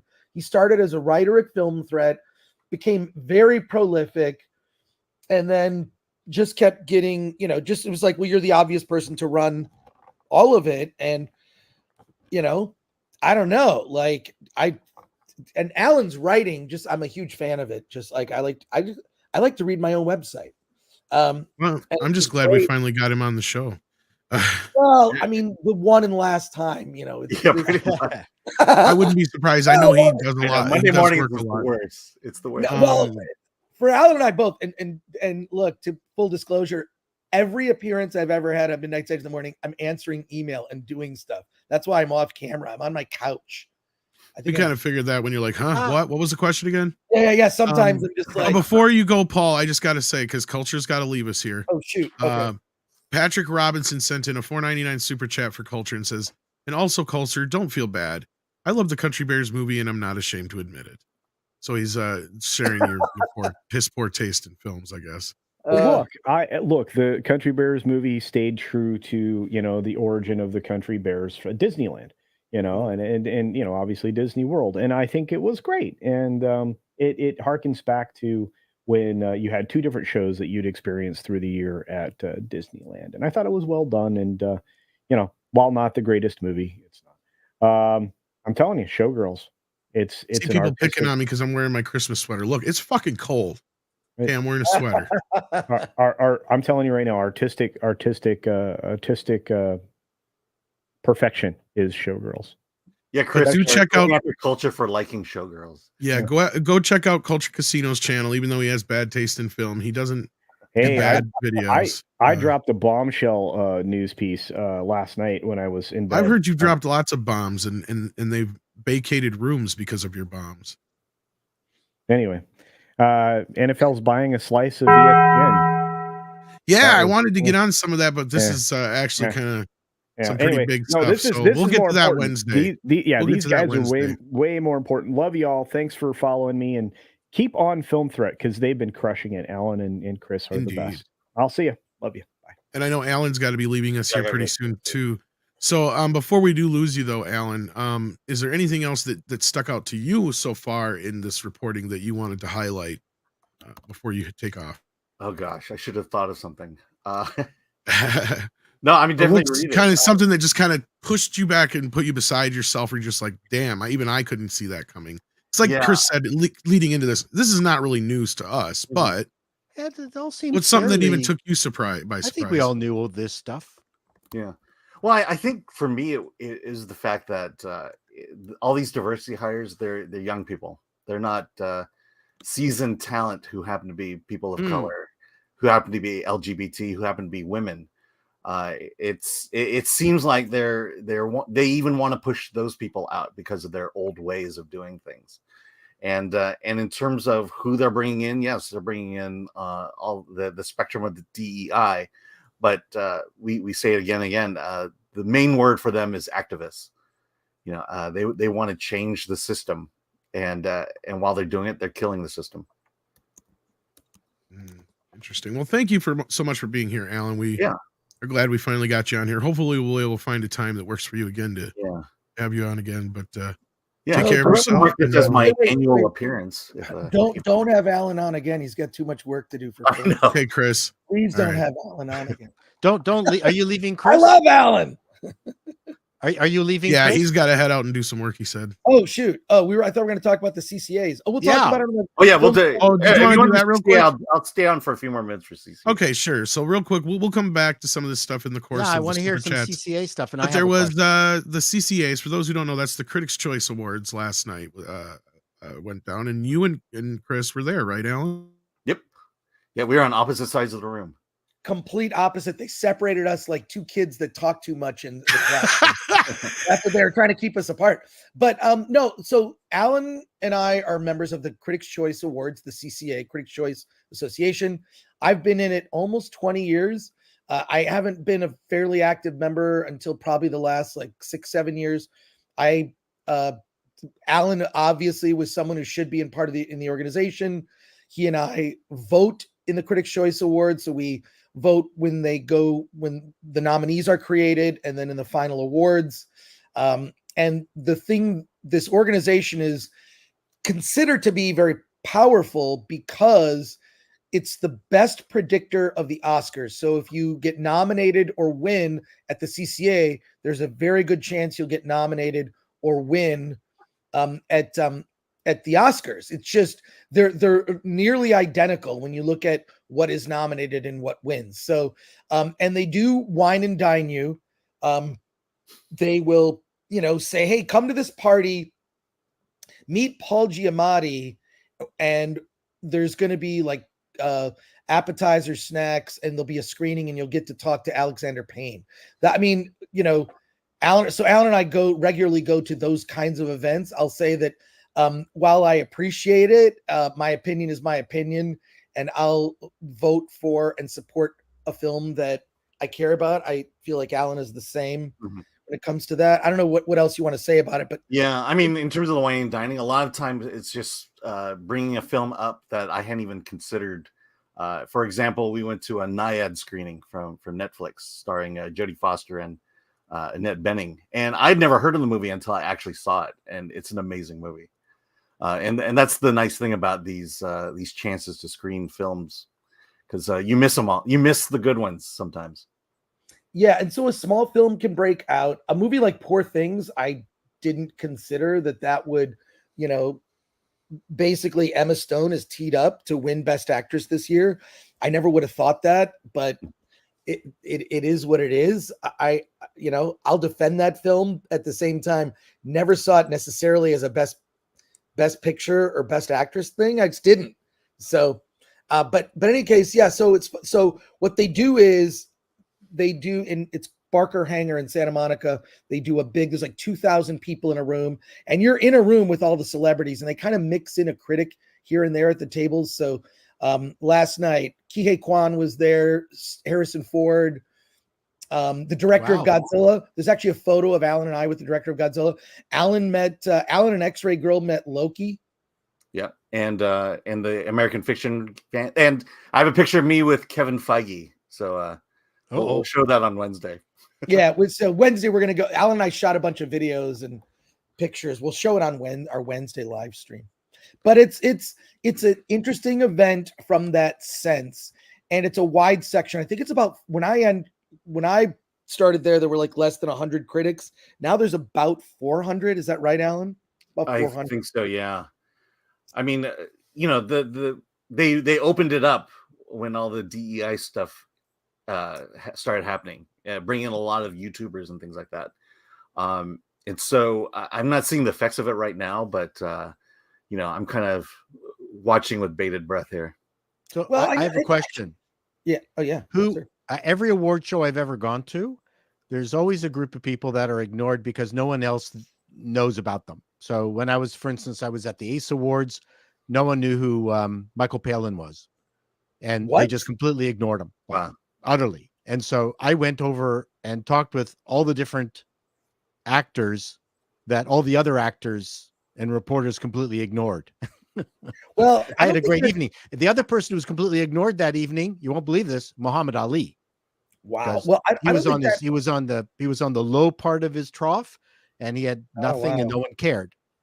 So I went and talked to him. I don't think that happens at the CCA, only because I was just going to ask. So many of the critics are like been watching movies since they were kids. I mean, that's pretty much most of the Critics' Choice Awards. The body, the people that are part of the organization are like longtime film nerds that know their stuff. I mean, there's people I don't know by face. I met a couple of executive producers from TV shows. Tom Holland was there, surrounded by an entourage. Michael B. Jordan was there. I don't know. I'll tell you, I was near the American Fiction section, and no one's seen that movie except us critics, and they were treated very well. Yeah. Okay. Yeah. Because they've made it almost impossible to see in fucking theaters anywhere. I know. I mean, it's in wide release now. It went in wide release this weekend, so you have a chance to see it now. But no one's talking about it, and I think that's a shame because to me it's one of the best movies of the year. Well, the Giamatti film came and went. Like there was no publicity. It's on Peacock now. Pardon me? It's on Peacock now. Oh yeah, The Holdovers. Yeah, the Holdovers. Mm-hmm. Yep. And American Fiction is coming to Amazon. Yeah. It's not there yet. It's an MGM movie, so it'll be on Amazon. Yeah. I can just finally see that there's one theater showing it within 50 miles of me. But see, American Fiction was made for under $10 million. No, I know, but it just feels like they've done nothing but try to snuff this movie out. No, they haven't. It's a strategy. So the strategy is open theatrical New York, LA for influencers, basically the media and critics. Then you open wide to audiences. I don't know that it's a wide mainstream movie, honestly. I think it's very good, but it's not a movie that's going to crack 50 million at the box office. Yeah. That may be true, but the studios definitely believed it in enough to get it into the awards conversation. That's what I'm saying. This is what I'm talking about more so. It's more, this is like Amazon and Netflix and Apple keep doing this shit. They keep throwing a movie out in theaters for a couple weeks, not worrying about making any money for it, not giving it any real fanfare. But then, this is what happened to Tetris. And this is what I said, like, when nobody talked about Tetris because they didn't put it in any goddamn theaters to begin with. Sure, they put this in there. But at this point, everybody was talking about American Fiction already weeks ago. Nobody cares now. Yeah. I hate to rile up the chat again, but I talked to Ryan Johnson about this. And he said that Netflix basically is in fear that the theater will cannibalize. Isn't he one of the producers on that? No. This was last year when Glass Onion came out, and Glass Onion got a weekend screening on Thanksgiving weekend, and he was saying that Netflix is just afraid that if they release movies in theaters, it'll cannibalize subscriptions, and so that's why they're very stupid. Against it. It is so stupid because as somebody who worked in the video industry for years, that makes absolutely no sense. The one thing that makes a video worth that much more is when it's been in theaters. What will make people want to watch it more is the fact that they're like, oh, I missed it in theaters. There must be something to this. I got to see it. But if it never went to theaters, they don't give a shit. That was my point with Tetris. Most people are like, it's on Apple. They don't want me to see it, evidently. Well, the thing about the Glass Onion is I had a lot of friends who threw Knives Out parties, and they were specifically to go and see the movie that weekend. That one single weekend it was in theaters. Yeah, so people wanted to see it in theaters on the big screen. Well, confirmed, Alan Ng is now friends with Rian Johnson. Yes. Confirmed. So there you go. I actually had a discussion with some of the producers of Poker Face, who I knew from the indie film days at Sundance, who told me some very interesting things that I can't repeat publicly. Damn it. Why did I say that? Anyways, I got to run too if Alan's going. Yeah, I got to go. He and I both. Well, I do have, I think, at least 1 or 2 super chats for you, Chris. Let me double check here. I mean, they're not specifically for you, but they're on the whole point of this. So let's just, yeah. So let's grab the ones that are. Alan has a very tight schedule. Yeah, Shadow Dancer the Red Mage sends in $5 to leash. Yeah, that's probably more accurate. But isn't telling a story from a so-and-so perspective mostly public therapy? Movies and stories just feel like the writer airing their own trauma. First of all, you're absolutely correct. The thing is this, that would happen a lot in independent films. If you're making a movie and you're spending your own money on it, or making it for like under $1 million, or maybe even like under $100,000, it is a therapy. You talk to, I mean, look, we're just starting our Sundance coverage this week at Sundance and Slamdance. I think Slamdance has a better lineup. They always seem to. And it's so many trauma films. You feel like you yourself have been abused after watching so many films. I'm sure Alan has something to say about that as well. Yeah. I mean, look, this is the definition of art. You have a story in you that you have to tell, whether it's in painting or music or in film. But again, you have to consider who's going to watch your story, who's going to listen to your story, and then you budget accordingly. You guys are so right. Because I mean, you guys helped turn me on to independent film way back in the day when I was just a wee lad, through things like Film Threat and DVD Tuesday. But no, you guys are so right. Like, I expected weird, self-reflective, trauma-filled stories when I would see certain independent films. That's kind of what you're signing up for. Show me something weird. Show me something different. I expect to see stuff like that. But when you go to the theater, you don't expect to go see a $30 million movie called Bros, right? That should be a movie that, as you said several times over, Chris, should not have cost more than maybe $1 million or a couple $1 million tops, if that. Right. And been shown and it would have been a huge hit for them. Huge hit. You almost didn't have to change anything, except reduce the budget. But like, that's the problem, is this arrogance that, that's why it's like when things you started to see mainstream entertainment, these concepts and ideas leak in. It's like, these aren't mainstream ideas. These are very fringe, limited market. Yeah. Mr. Tickets from 2 gay cowboys. Yeah. Wes Anderson is about as close to 2 gay cowboys eating pudding as the normal general public is willing to get. Yeah. But Wes Anderson's not making movies for $100 million. And by the way, no. To be in a Wes Anderson movie, you're getting paid scale. That is the deal. No, but my point is he's like the closest thing we have right now to that, like, that the general public will accept as an indie, in quotations, type film. Right. They're not going to go watch the gay cowboys eating pudding crap, is my point. Like, they're not seeing The Greasy Strangler. Okay. Yeah, exactly. But but that's fine. What I'm saying is all that stuff can coexist, and you can have these small indie movies that explore trauma and all that. And there's an audience for that, but it's very small. But when all this stuff is leaking now into like the Echo series, what the hell is it? The Echo series was the Chekhov show. Like, it was, and by the way, I watched like Critical Drinker did a panel talking about Echo. FNT did a panel talking about Echo. It was like watching a hostage video, because, and to be clear, I haven't watched Echo. I've watched a ton of clips. Alan watched Echo. Yeah, you were supposed to watch Echo, and I didn't watch Echo, and I'm proud of it now. I'm proud I didn't watch it. You're just hearing everyone like, look, I don't have 5 hours to waste. I got other shit I'm working on. So yeah, no, it looked like Checkbox, the TV show, which is exactly the point I was getting to. Is yeah, as you said, there's places for this. The indie side of that is the place for that. The mainstream is not ready for that. well, And they shouldn't be specting or spending that kind of money on that kind of stuff. it's like the main theme that kind of bookends the story written Mhm. by the anonymous WGA writer, saying he would go to meetings and in the room they would say, you know, let's talk about story, let's talk about character, let's talk about this, like cool ideas. Now it's about what are we trying to say with this project? And Yeah. the message always trumped story. Always. The meetings began to change and then the meetings dried up. It's in that piece. And he's also being very kind because I know this person personally who wrote that story, and the stories that aren't in that piece are shocking. I wish he would tell them. There's certainly stories that writers talk about amongst themselves, right? Inside baseball stuff, but it's really disconcerting. This hard pivot on the industry has just accelerated the demise of traditional Hollywood. John Doe sends in $5. Says lame claim to fame. Jodie Foster's brother Buddy built my parents' house. Oh, Buddy well, there you Foster. go. Buddy Foster. Buddy Foster. That's a hell of a name. I love Jodie Foster. I think that she cares about story. And that movie Naiad, which is actually on, I saw it on Netflix. I just like, oh, Jodie Foster in a movie, Annette Bening, this could be good. It's fantastic. Yeah. I wasn't expecting how good it was.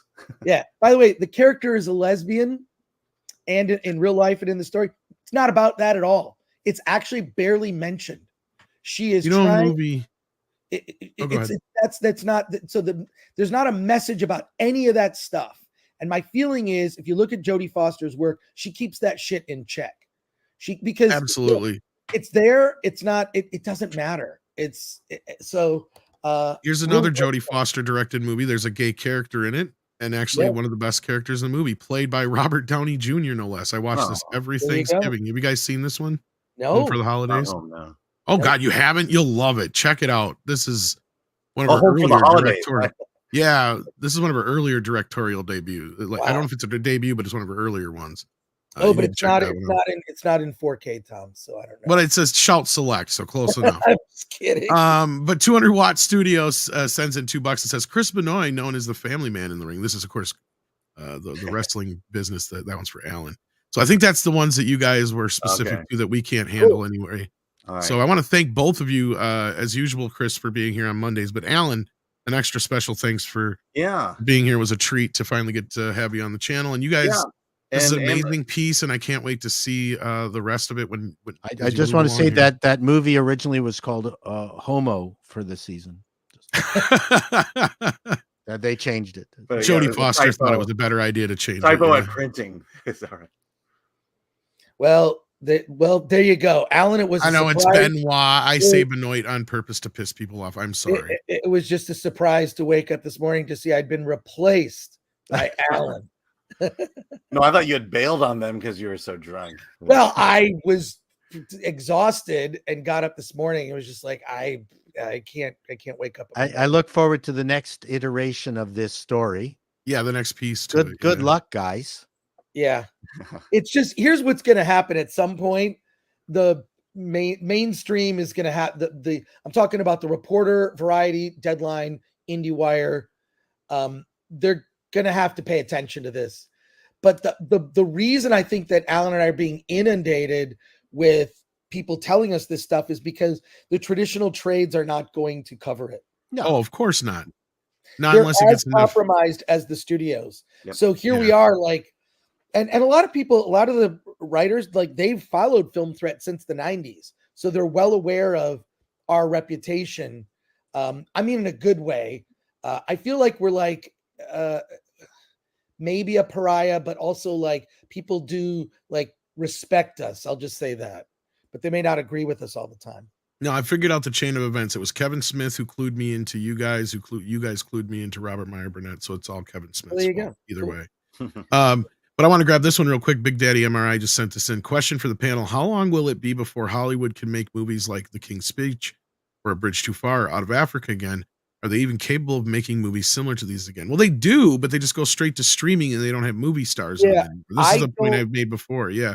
So I want to hear you and Alan's take on this. Go ahead. I don't think they'll be making movies like that ever again, because there's going to be somebody who's going to point out, how come we needed this, whatever. And, once you've given the checkbox brigade power, all this corporate entertainment's going to suck. The only person who could do it is someone like a Christopher Nolan, right? Not a lot of diversity in Oppenheimer, also based on a real historical event, trying to be accurate to history, not checking boxes. So it's going to take like filmmakers to push back and say, nah, here's the story I'm going to tell. And conversely, you know what? I could give a shit if someone like a Spike Lee wants to make a movie where there are no white people in the movie. Like, do it.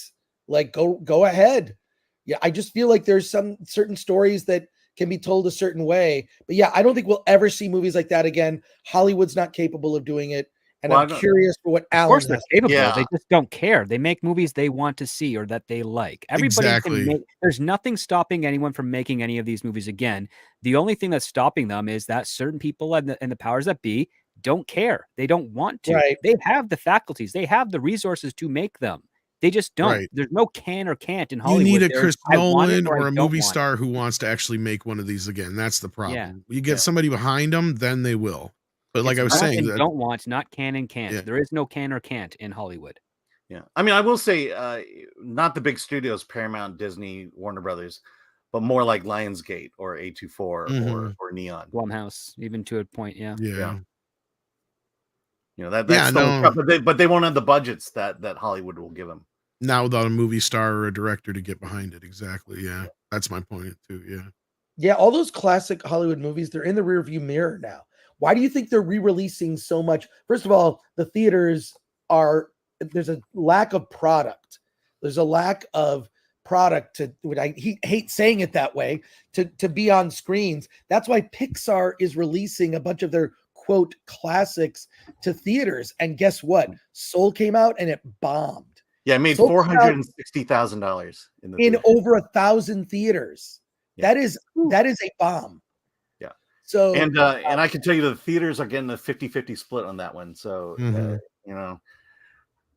it's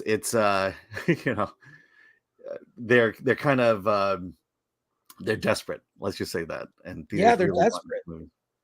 It's bad. All right. Hey, I got thanks, guys. We appreciate it so much for being here. Yeah. Yeah, and to the chat there, I have two things to say. Ryan Johnson and Latinx. So long, gay boy. Oh, he's never gonna live that down now. Never gonna live that down. But yeah, we've got super chats here. I got 6 in the back here. Did you want to hop on 2-6, or are you gonna just stay back there for now? Come on. I'll stay in the back. Okay, I just wasn't sure. I didn't want to put you on the spot, and I still did anyway. So sorry about that. But all right, so let's get through these real quick. We got Patrick Robinson here, who sends in $9.99. Says, has anyone watched the TED TV show? I binged it last week and loved it, except for a particular episode. We get it, Seth. You are a liberal. No, I have not watched this yet. I had a friend of mine who kept bugging me saying I should watch it. I wasn't the hugest fan of the films. The second one really sucked. And the first one kind of pissed me off. Right? Something like that. It's on Peacock, I think. Yeah. Has Paul seen it? I think he is still getting his coffee. Probably still getting his coffee. Have you seen the TED TV show? I had no interest in it. I did not see it. Yeah, me either. Sorry about that, Patrick, but it sounds like the people that are watching it are enjoying it, so that's good. That's all that matters, really. I may get around to it, but like I said, I didn't care for the second film. I know this is a prequel. First film pissed me off because I had a similar idea, and I'm like, God dang it. There goes that script. But anyway, thank you for that, Patrick Robinson. Sorry we didn't have much more to say on it than that. Pilgrim Media sends in $2 and asks, will the next Tom Cruise movie make any money? It's a good question. Top Gun, it was one of those rare occurrences I feel in Hollywood that I'm not so sure we'll ever get again, and that's why I got the knee-jerk reaction to the Top Gun 3 announcement. But as far as Mission Impossible 8 or whatever, which would probably be his next movie if I'm not mistaken, unless he's filmed something in between here I don't know about. Um, I think that'll do better than the last one. I think that the last Mission Impossible movie was poorly timed. It was right in the midst of Oppenheimer and Barbie, and you also had Sound of Freedom taking away most of the people who would have normally went to see that movie in theaters. So I think that whirlwind of things worked against it. And people are kind of getting sick and tired of the big bombastic flashy 200 $300 million movies like that. So I think that was another thing. We kind of had a fatigue of that at that point. But maybe by the time part 8 comes out, I think is this summer it comes out or next year? I don't even know. Maybe that one will do okay. Yeah. That one might do better, I think. I have a feeling, but I could be wrong. What do you guys think? Do you think Tom Cruise's next film, I can't remember if it's Mission 8 or if he's got something else in between, but I think it's Mission 8. Because he was shooting Mission 8 already during the strikes, or as things got shut down. So, well, no, he wasn't shooting it during the strikes. They right before. You know what I mean? Yeah. Yeah. They picked up anything they left off once the strikes ended. But that's what I mean. Yeah. Yeah, I have no clue. Don't know. I mean, again, there's lots of factors. When is the next Mission Impossible film, and what is it up against on the schedule? That will determine if it makes money or not. The other part too is it's got a very large budget. It was 2 movies shot back to back. Yeah. Which, in my opinion, I think is the dumbest thing you can do. It doesn't matter if it's an existing IP. These are 2 original stories within an existing IP, and you do not know if your audience is going to like it or not. So you're taking a huge gamble. And the first one did not perform to expectations, which means that there's probably going to have to be a lot of work done on the sequel to that to try and find out what audiences weren't liking from the first one and make adjustments in the hopes that it will work better and outperform in the second one. So it's going to be a very expensive endeavor, and the more they spend, the less likely they'll make money. Yeah, his next movie is Mission Impossible Dead Reckoning Part 2. And that comes out May of 2025. So, Paul, what's your take on that? You think it's going to make money or? Oh, you mean the next Mission Impossible? Yeah. Well, I mean, I'm wondering if they're retooling it. I'm wondering if they took a look at what happened with 1 and they've decided that, I mean, has anyone heard whether they're doing any kind of reshoots or? No, they were still in the midst of shooting it last I knew, but they could be tinkering with it for all we know. I don't know. No, My point was I thought it was poorly timed, I think, more than anything, but yeah. You know what? It just could have been too much Tom Cruise too soon. Maybe. We're in a very weird time. It is really difficult to guess the winners out there. I know people say, "Oh, we're way past COVID," but we've just not gotten back to the same kind of audiences prior to COVID. So yes and no. No, we don't have the volume of people going to the theaters. That's the difference. I don't think it has much to do with COVID. I think it's just they're pickier and choosier with their money. Well, I mean, for whatever reason, more people were going to the cinema before COVID than now. So, except for exceptions. That's my point, Paul. When you have like a Spider-Man No Way Home or a Barbie or an Oppenheimer, but until the studios get back to making 26 movies a year each, now we've lost a studio. There was a nice kind of rhythm that the theaters expected. That's still not there. We're going through entire months where there's really no competition at the cinema. You mean Fox? We lost the studio. We lost Fox. Well, that's technically true, but this year all Disney's movies are Fox movies. Yes, which is why I suggested that Fox should take over Disney. They should just do that every other year. Just really. No, I get what you're saying there. I just wanted to point that out. It really isn't all. It still has not recovered, as far as I'm concerned. I see what you're saying. I think part of that is true. I think the other half is that the strike hit them hard. And I think the recovery isn't so much from the pandemic as it is just the woke. And until they figure that out, the biggest thing is, to me, that stood out was when the general audience turned against Disney, right? We've seen ups and downs, left and rights, all throughout film history when it comes to other kinds of films and film studios and the type of fare that they bring out. But when the audience was just kind of like, oh, no, I'm not going to take my kid to the Buzz Lightyear movie because I don't know if I can trust it.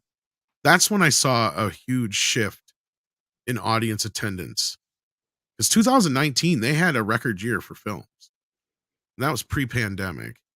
But at the same time, since then, we've had films that have done just as well or better than a lot of films were doing at that time. So that's where I'm not so sure the pandemic has to do with it. Is it just that?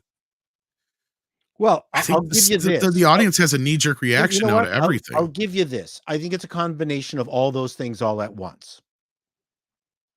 All right, and I would give you this on the pandemic part. Like now, people don't have the money to do things like they used to either because of that. Because at that point, they were riding high on a lot of pandemic, money that was being handed out for free, and now a lot of people are realizing how broke they really are and in debt they really are. But maybe that's an American problem. I do not know. Mephisto, and I got two Canadians here, so. Mephisto's movie reviews. How you doing, buddy? Sends in 6. What is the denomination over there? That's wow. It's Israeli. What the hell is the? I can't remember the actual name of it. But thank you for that. And I ain't got time to look it up right now. It's a squiggly. Get it. It's a squiggly. It's a squiggly boo. Yeah. It's Indonesia. I don't know about that 6. Is it? She'll look. If not, I don't know. Who cares? Point is, 6 of them, we got them now. Thank you, Mephisto. And this is a channel you all need to check out if you haven't already. And Tom, from me and All My Feelings, thank you again. I don't know what he's thanking me for, but you need to check out his channel. It's a good channel. And that's the name of it right there, Mephisto's Movie Reviews. I just want to point out that I got to leave. This just arrived, so I've got important things to play with. I mean, work on, dude. Like important. You can't wait 8 more friggin' super chats. And then you're sure, yeah, I can go. Now I'll wait, and then we're done for the day. I solved the mystery.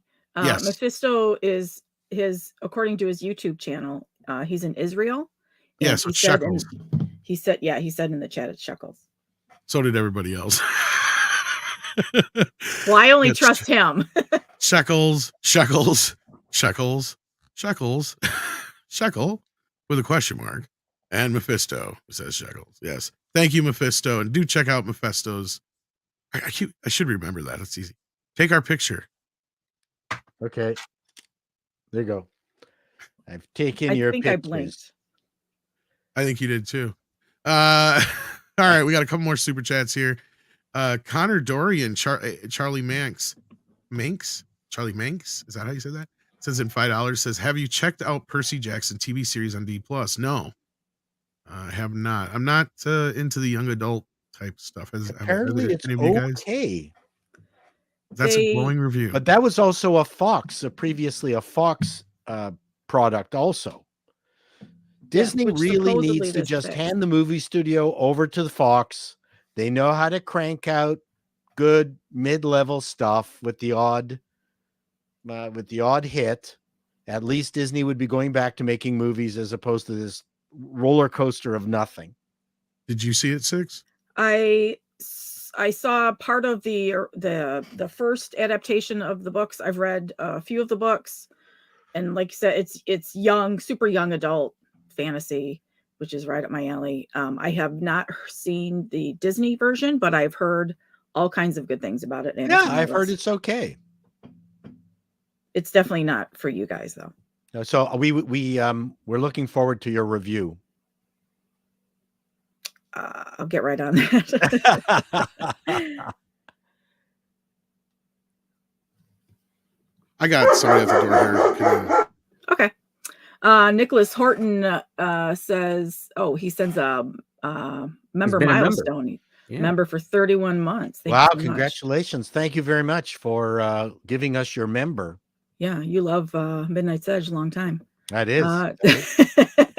The DCV Titan says for a Canadian $2, script getting text from Hollywood. Shut up. If they only knew.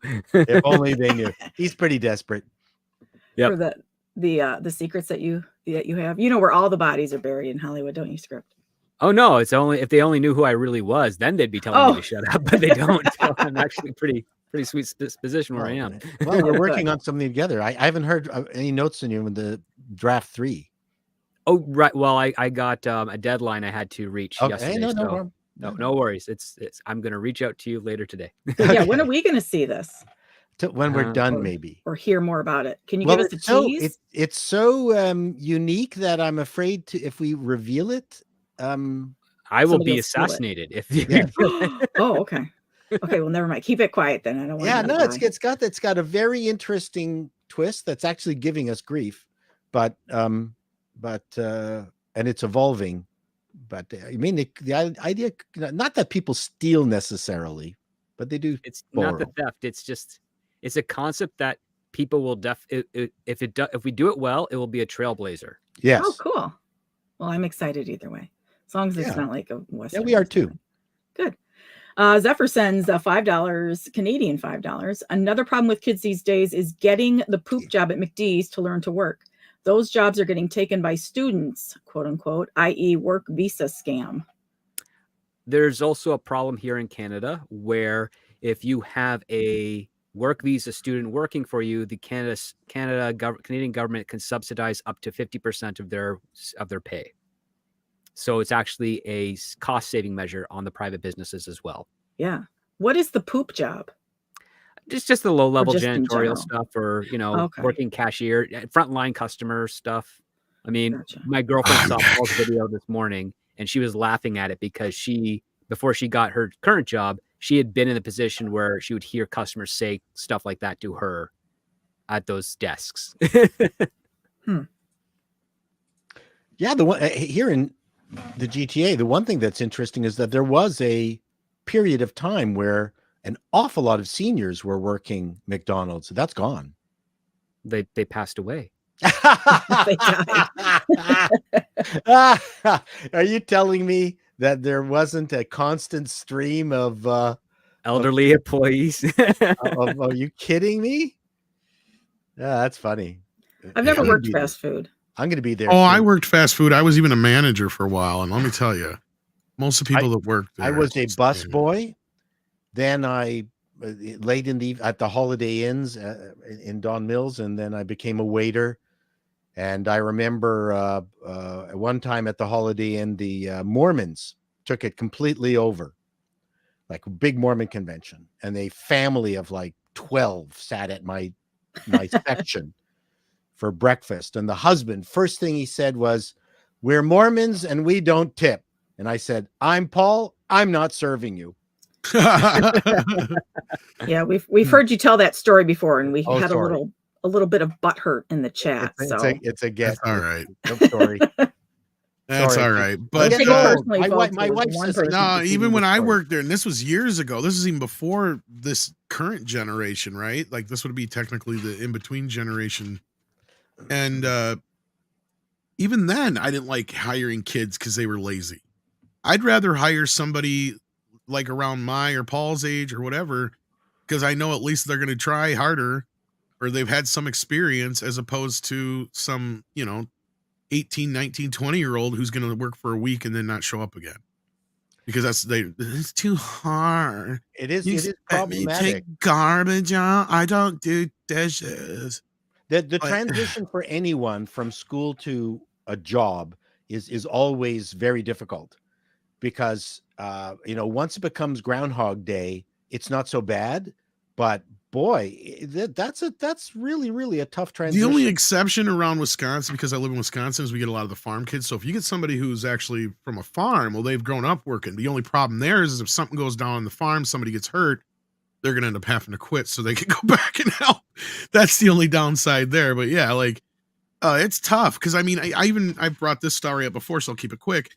Like there's this really great Italian restaurant that makes pizza downtown here, authentic sandwiches and pizza. And he can't stay open because he can't get nobody to work.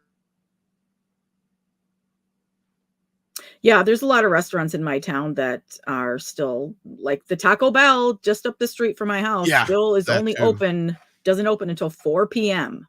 because they don't have anybody who wants to work there. Wow. Sorry, the snow removal people are out here. Breakfast tacos. Sadie's going ape shit. So I apologize for people's ears there.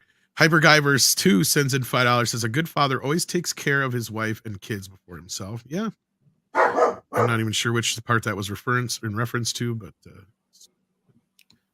Scott Westbrook sends in a super sticker. If I remember right, this is the Keep It Up sticker. Thanks to the mods in the mod chat for keeping up with that. We appreciate that. And then we got Connor Dorian, sends in 5. We got this one already. Nope, this is a different one that Connor probably sent because he thought that maybe he or she probably thought that the first one didn't go through. Okay, so if you want to, you can check with Google. You got to go through, like, I think Google customer service, and you may be able to get one of them returned to you. Can't promise it, but you can always try. Script will return your money. Yes, if not, we'll just take it from Script. Inverse Opinion, been a member for 18 months. Wow, thank you so much. Says, I still think that releasing a movie with part 1 in the title is going to automatically decrease the fan interest. I don't know about that. We were debating this last night on Nick Weiser's channel. Well, I mean, it didn't hurt Lord of the Rings. Well, that was the thing I brought up, which is funny you mentioned that, Paul, is I think modern audiences are even more accustomed to, well, there's going to be another one, right? Like, we're even accustomed to waiting through the Marvel credits now because we know they're going to set something up for the future. But I remember people getting pissed when we were leaving Fellowship of the Ring. They're like, wait a minute, there's more to this? This isn't it? I sat through 3 hours and there's more movies? Like, there was a lot of people who were really still confused by that, Paul. Like, they were just like, what? Wait, what? Like, that concept still hadn't come to the audience where they would make a movie and make another part. I also remember Back to the Future 2 pissing a lot of people off because they're like, wait a minute, we only got half a movie here. Well, I mean, there was, one of the funny things when you watch enough movies, really what you're trying to do is provide enough entertainment value for the money that you've paid, right? That's really key. It's okay. So did you get your money's worth? That's whether people are conscious of that or not. That's your job. And when you see a movie, let's say the Chatham Tatum romancing the Stone ripoff movie with Jungle Cruise with Bullock. Is it Jungle Cruise or is it Jungle no? Cruise That's or... no. It's the other one. It's it's kind of an exact ripoff of Romancing the Stone, but without as much content in it. But one of the things that's interesting, I forgot, Lost City. Yeah. And what's interesting, it's a very thin movie. There's not a lot in it. And you're sitting there going, oh, it's just going from one set piece to another. But is that enough for the audience they're targeting it for? So they're not targeting writers. They're not targeting film critics, right? That's not who their audience is.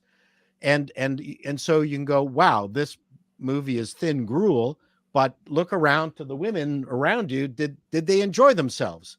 And for the most part, the answer was yes. And I think it did fairly well.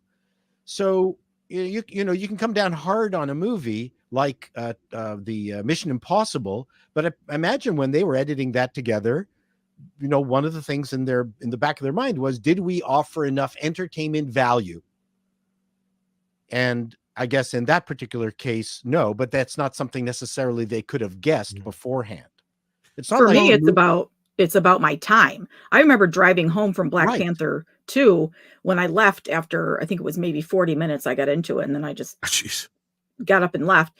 And I was driving home and I was livid because I thought about all the things that I could have done in the time that it took, from the time I left the house until I got home. Like, put on makeup, I put on a bra, and I could have stayed home and I could have done all kinds of stuff.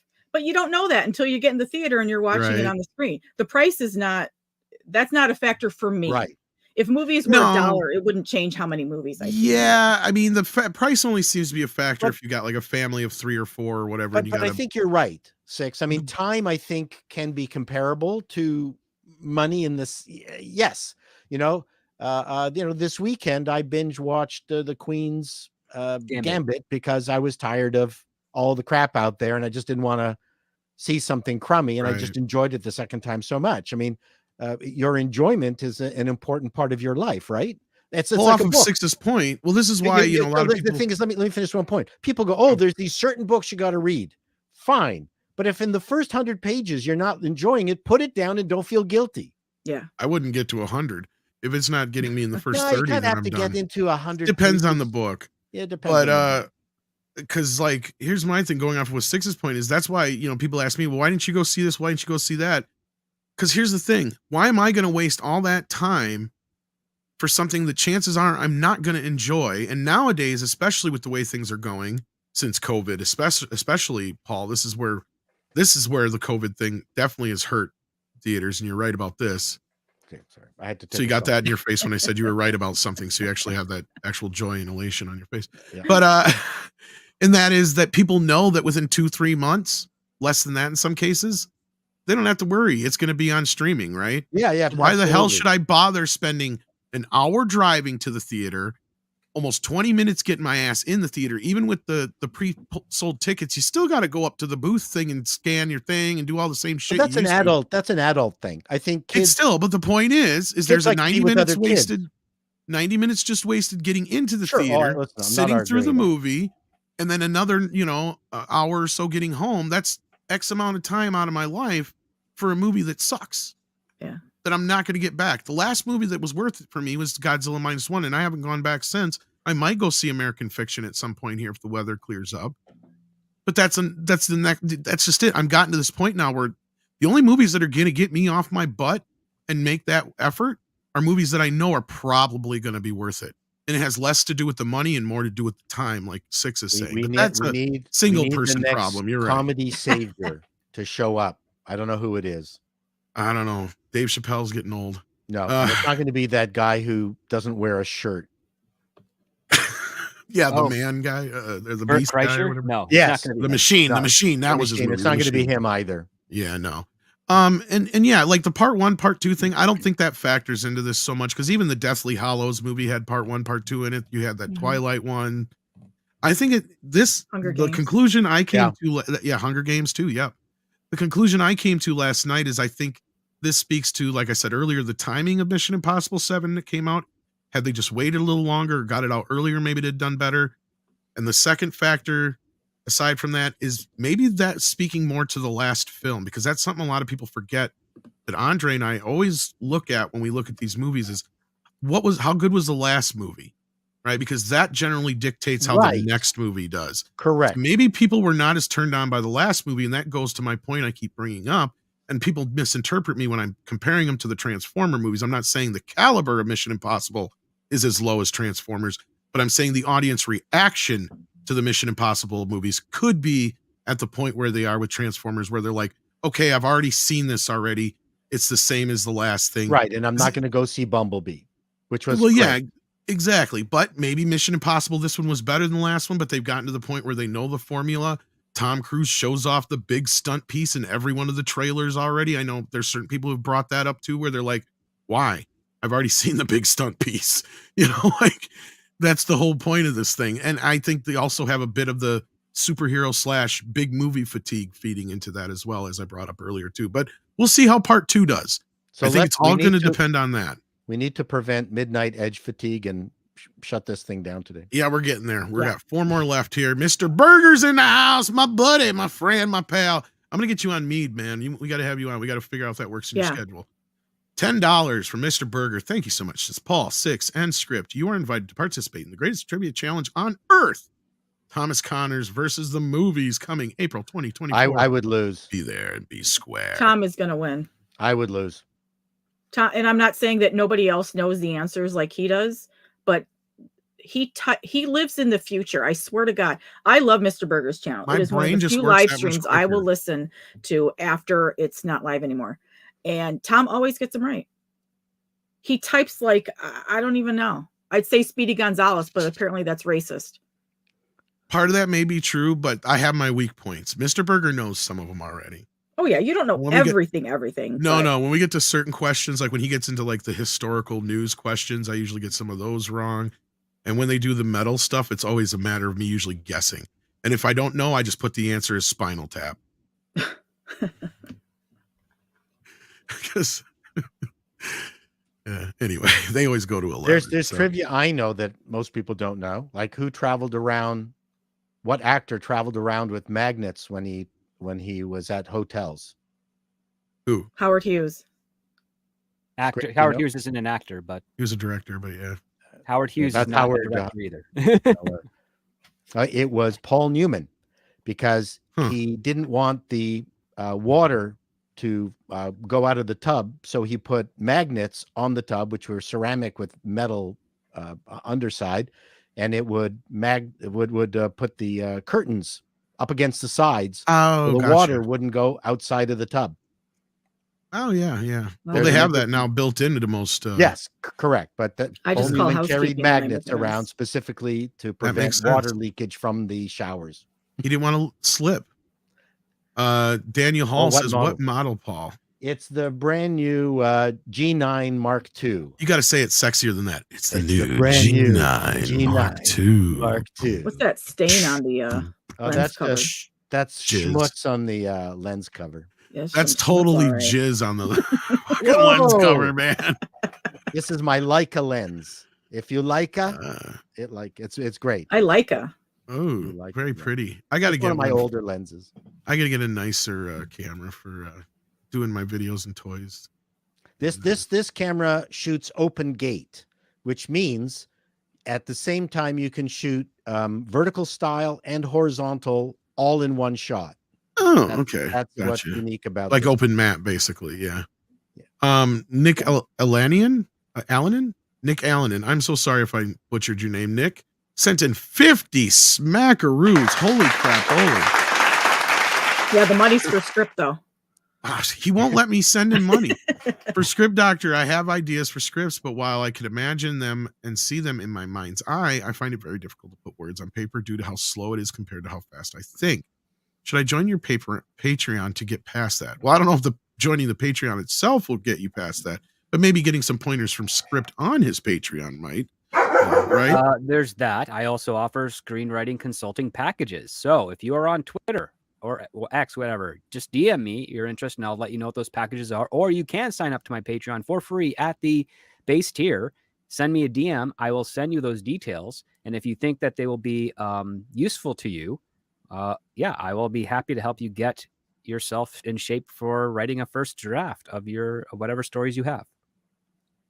And it's not just screenwriting because you have a client who is writing a book.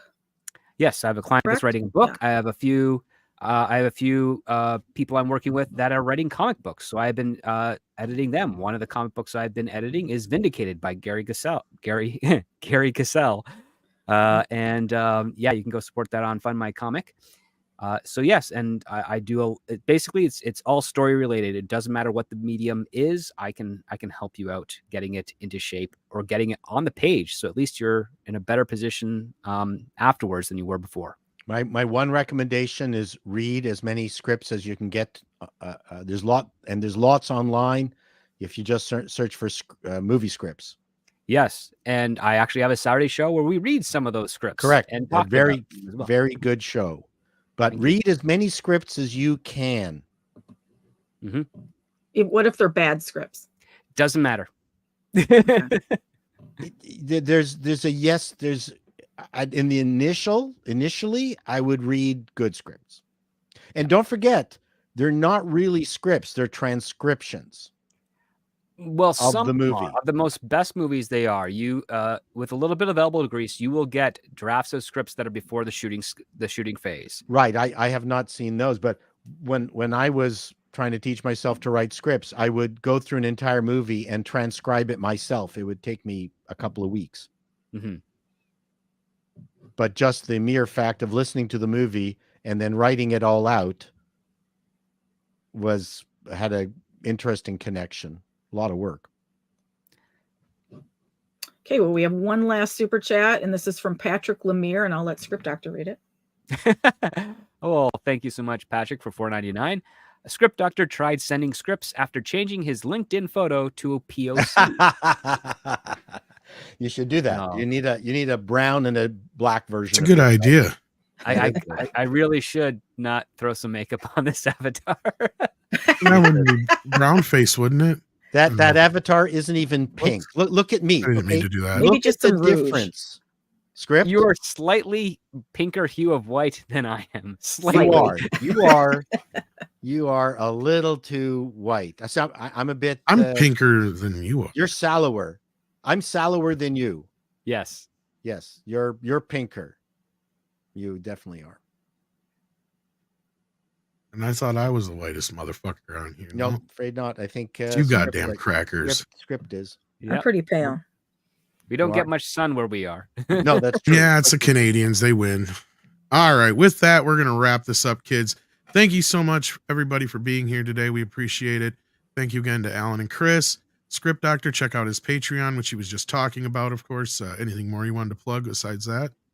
Other than that, if you signed up to my Patreon, you know what screenplay we're reading this week that we'll be discussing this Saturday. And we also have a second thoughts from another co-host that'll be debuting on the Patreon tomorrow and then on YouTube later this week. So be sure to check that out early on the Patreon. All right. And then we got SpartanBot 1001 who sends in $5. Says, Tom, I'm already pissed on you and other diehards on behalf, but have you seen who Heather Antos hired to write TMNT launch reboot? No. Do I want to? Oh, don't do this at the end of the show. Yeah. Please. I mean, no, don't do this. We'll have to do a video on it. Oh, Lord. Let's see here. If something comes up real quick. The fact that... yeah, I'm not seeing it. Oh, you're torturing yourself now. Don't. Yeah. Send me the info, SpartanBot, on Twitter. Go. And I'll check into it tomorrow for Midnight's Edge After Dark because Paul has to go. Yeah, I don't. This is the Paul show. So yes. And I want to thank Drunk 3PO for being here as well. Thank you so much. He's at every show. He is. He's an Ubermensch. And Paul, where can people find you? Appalling News and Appalling News. I'm just editing my latest one today that will include a comment with regards to the Gina Carano scaring away the snowflakes at Fan Expo in Vancouver. Yeah. Which is I said, what are they scared of? They got a fighter or something to get in? No. Well, I mean, that's one of my jokes actually. It's just people who are feeling unsafe in her presence without actually, rather than actually seeking her out and seeing what a nice person she is. So this is the society that we're living in. But we know that there's nothing new but that, but I got some good jokes out on that. And plus, so I got an Appalling News coming out. And right now I've got a I'm in a car video, which people like. And, that's on my Call Me Chato channel. So please, watch that. All right. What can I say? And with that, we have Toxic Femme later on tonight. So hopefully we see you there. And as Andre says, it is time for Koalas in the Rain. Koalas in the rain. Koalas in the rain. No fucks given. Koalas in the rain.